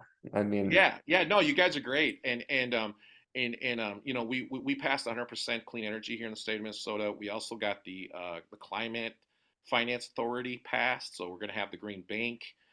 One of the things that I spoke with Jigger Shaw and Matt Ferguson about at the Department of Energy LPO office was, could we, is there, and even talked to David Conrad about this too, but is there, can we borrow some of that money to create a piece for a tribal side? Tribal, a part of this Green Bank, can we put a tribal piece to it? So, that 90% loan to value that the DOLPO office is giving tribes, can we use this, can we prop up to cover the other 10%, so tribes have 100% financing. You know what I mean? So we had good conversations about that, and they gave me the go ahead. So as we were putting the legislative piece for this for the Climate Finance Authority for the state of Minnesota, I'm telling our people, like, hey, this is one of the pieces on it. So it's in there, and so we're we'll start walking down that road when all this starts happening. But it got legislative passed in the state, and so I'm really excited to see if we can get this green tribal bank, attached that's to the Minnesota Green Bank. You know what I mean? Is what I'm hoping is going to happen here. Yeah. Yeah, agreed. Any other questions? Yeah, Bob, on the Green Bank, sorry, I had to jump off. We had an issue. But on the Green Bank, do you have the bank financing on that, the private bank financing that's backing that up as well to really expand on that? Or because I just talked to a bank that's in Minnesota that they have a ton of extra capital and they're looking to deploy it in renewable spaces. Yeah, I believe it. I believe it. The state of Minnesota's backing it with like $500 million to begin with, and then what I was when I was talking to the guys at the DOLPO office, they've got money to also put into this idea of a tribal, kind of like a department, right, Kevin? Like right. you got like the subs departments of this green bank. You know what I mean? One of them would be a sub of a tribal green bank, and so we would borrow the money from the DOLPO office to do that. And I know the Native American Bank. The Native American Bank is willing to offer that 10%. So you have that 100% financing. So your capital stack would be 90% from the DOE-LPO office, and then the 10% would come from the Native American Bank out of Denver. So there's your 100% for your projects, right? And then after 18 months, you pay it back with your direct pay, right? So the guys at the Native American Bank in Denver get that. It would be the same scenario in the way that it would work with this tribal green bank. And that was what I pitched to the writers, because my old organization I used to work with were the ones that led the piece on this and got that legislatively passed as for the state of Minnesota. Can the Minnesota Green Bank be in the Midwest, or does it only have to be in Minnesota? I believe it starts in Minnesota, but the talk was, that leveraging, all this money that's coming out from the feds. Right. So, it's going to be interesting to see how this works, but you guys can look it up and look and see how we wrote that and how we got it all passed, because I really think that we need to get these in other states too. Right, and that's the thing, because I was talking to DOE on the long guarantee on the LPO side, and for commercially accepted equipment. So it still will be under the Title 17, but there has to be some state financing in order to get that loan guarantee. It's because it's outside. So originally what they told me is that if it's innovative technology, the loan guarantee goes under Title 17. If it's, manufacturing, it's under the manufacturing piece, but there's all those different little slices within the LPO thing, or the LPO kind of sectors that they guarantee loans on. But the one piece that's needed if you have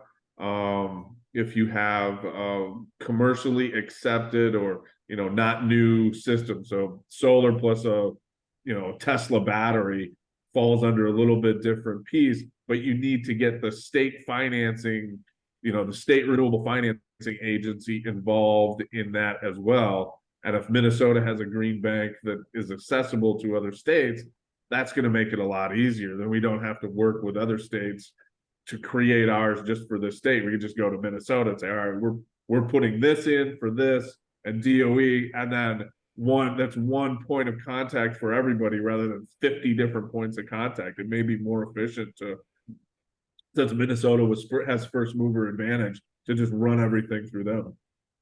Yeah, no. I mean, obviously, we had a Democratic governor, Senate, House. You know what I mean?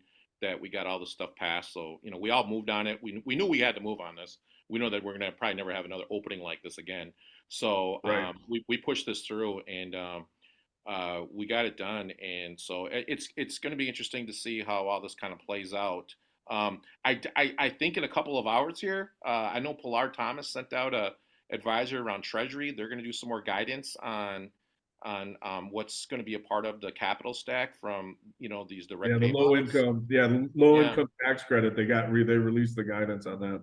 Yeah. So I just know that the IR and there I think still a lot of this is still coming out to us. You know what I mean? I mean we're still getting it. So I just tell everybody just to pay attention to those emails from Pilar and from Treasury and NFOA, right? From NFOA too. Right.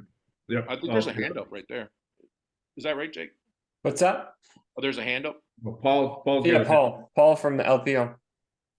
Oh, hey guys. Yeah, thanks so much. And thanks, Kevin, for kind of calling out the fact that yeah, the DOE, LPO, we have several like flavors of funding streams. Right. On the innovative side, of course, we have innovative technology, supply chain, and then separate pot for SEFI, state energy finance institutions, like what's happening in Minnesota.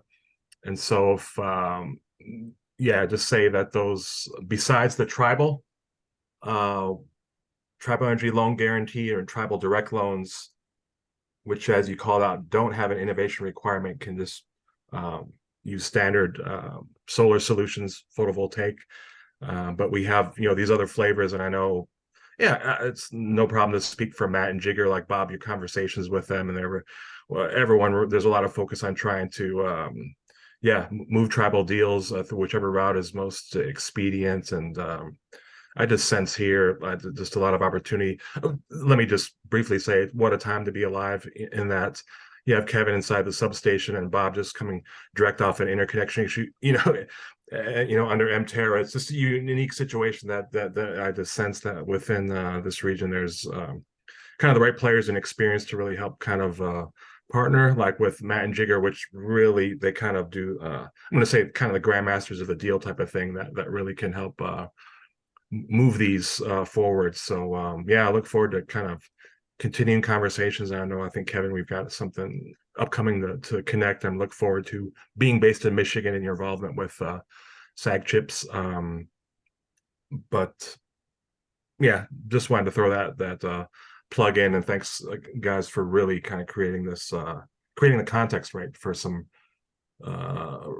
bigger wins and templates and things of that sort, that like with Bob Blake with the virtual power plant agreement, that could really I could say DOE, LPO, we're really looking for that type of endeavor that could be templatized, and once our LPO I guess apparatus is the word I'm settling on, once we have that out, that could really be spread throughout tribes throughout the nation.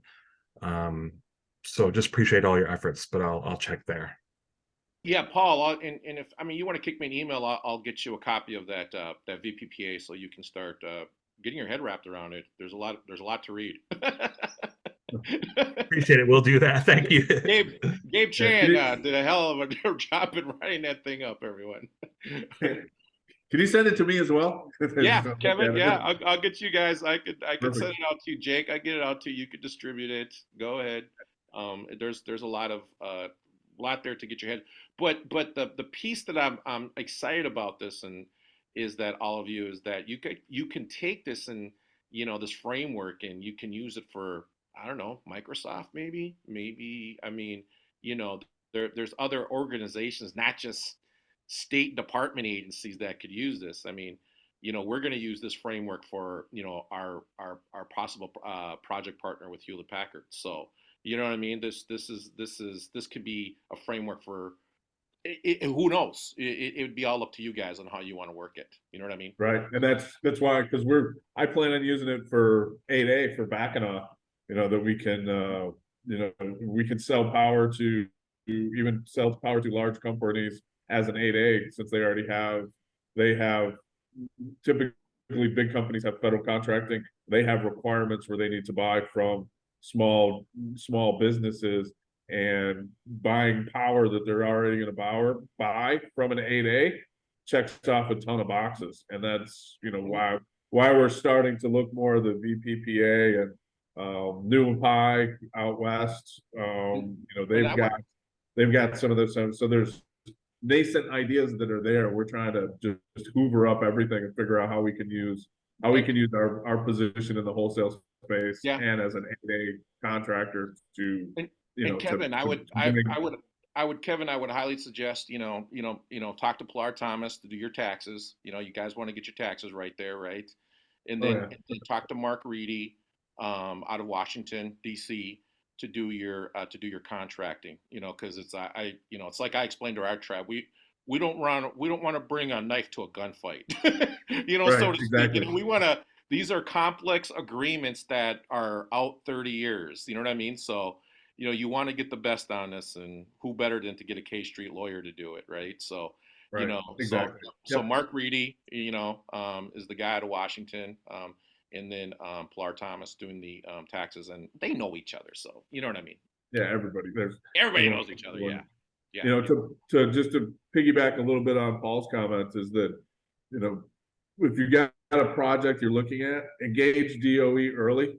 I've talked to Carolyn Davidson a number of times of just like, hey, we got this idea. And she's like, gives me a whole list of why it's a stupid idea, or yeah, it's a good idea. Look at these kind of things. So they'll help work through before you have to submit to the portal. So they're, of all the agencies I've worked with, the LPO office is probably the best in terms of getting back to you, kind of talking through a bunch of things and really finding the best program to fit.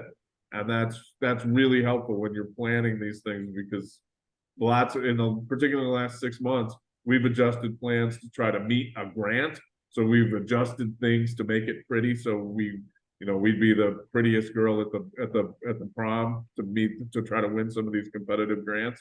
And that's a lot of work, and it's a lot of shifting things around where, rather than just taking a project and moving it forward. And the other thing I wanted to ask Paul to comment about tribes going direct. If they use a bank, do those different requirements, do those requirements change, or is it if you use a bank as an intermediary rather than going direct to DOE, are they the same terms as if the tribe went direct versus going through a bank? I'm going to have to defer and say I'm not sure, as a non-finance person, but I know, of course, like the loan guarantees is to the lender or the borrower, right? The bank versus the direct lending model where it's a loan guarantee. Excuse me, I'm being tripped up here. When you're tribe direct is borrowing.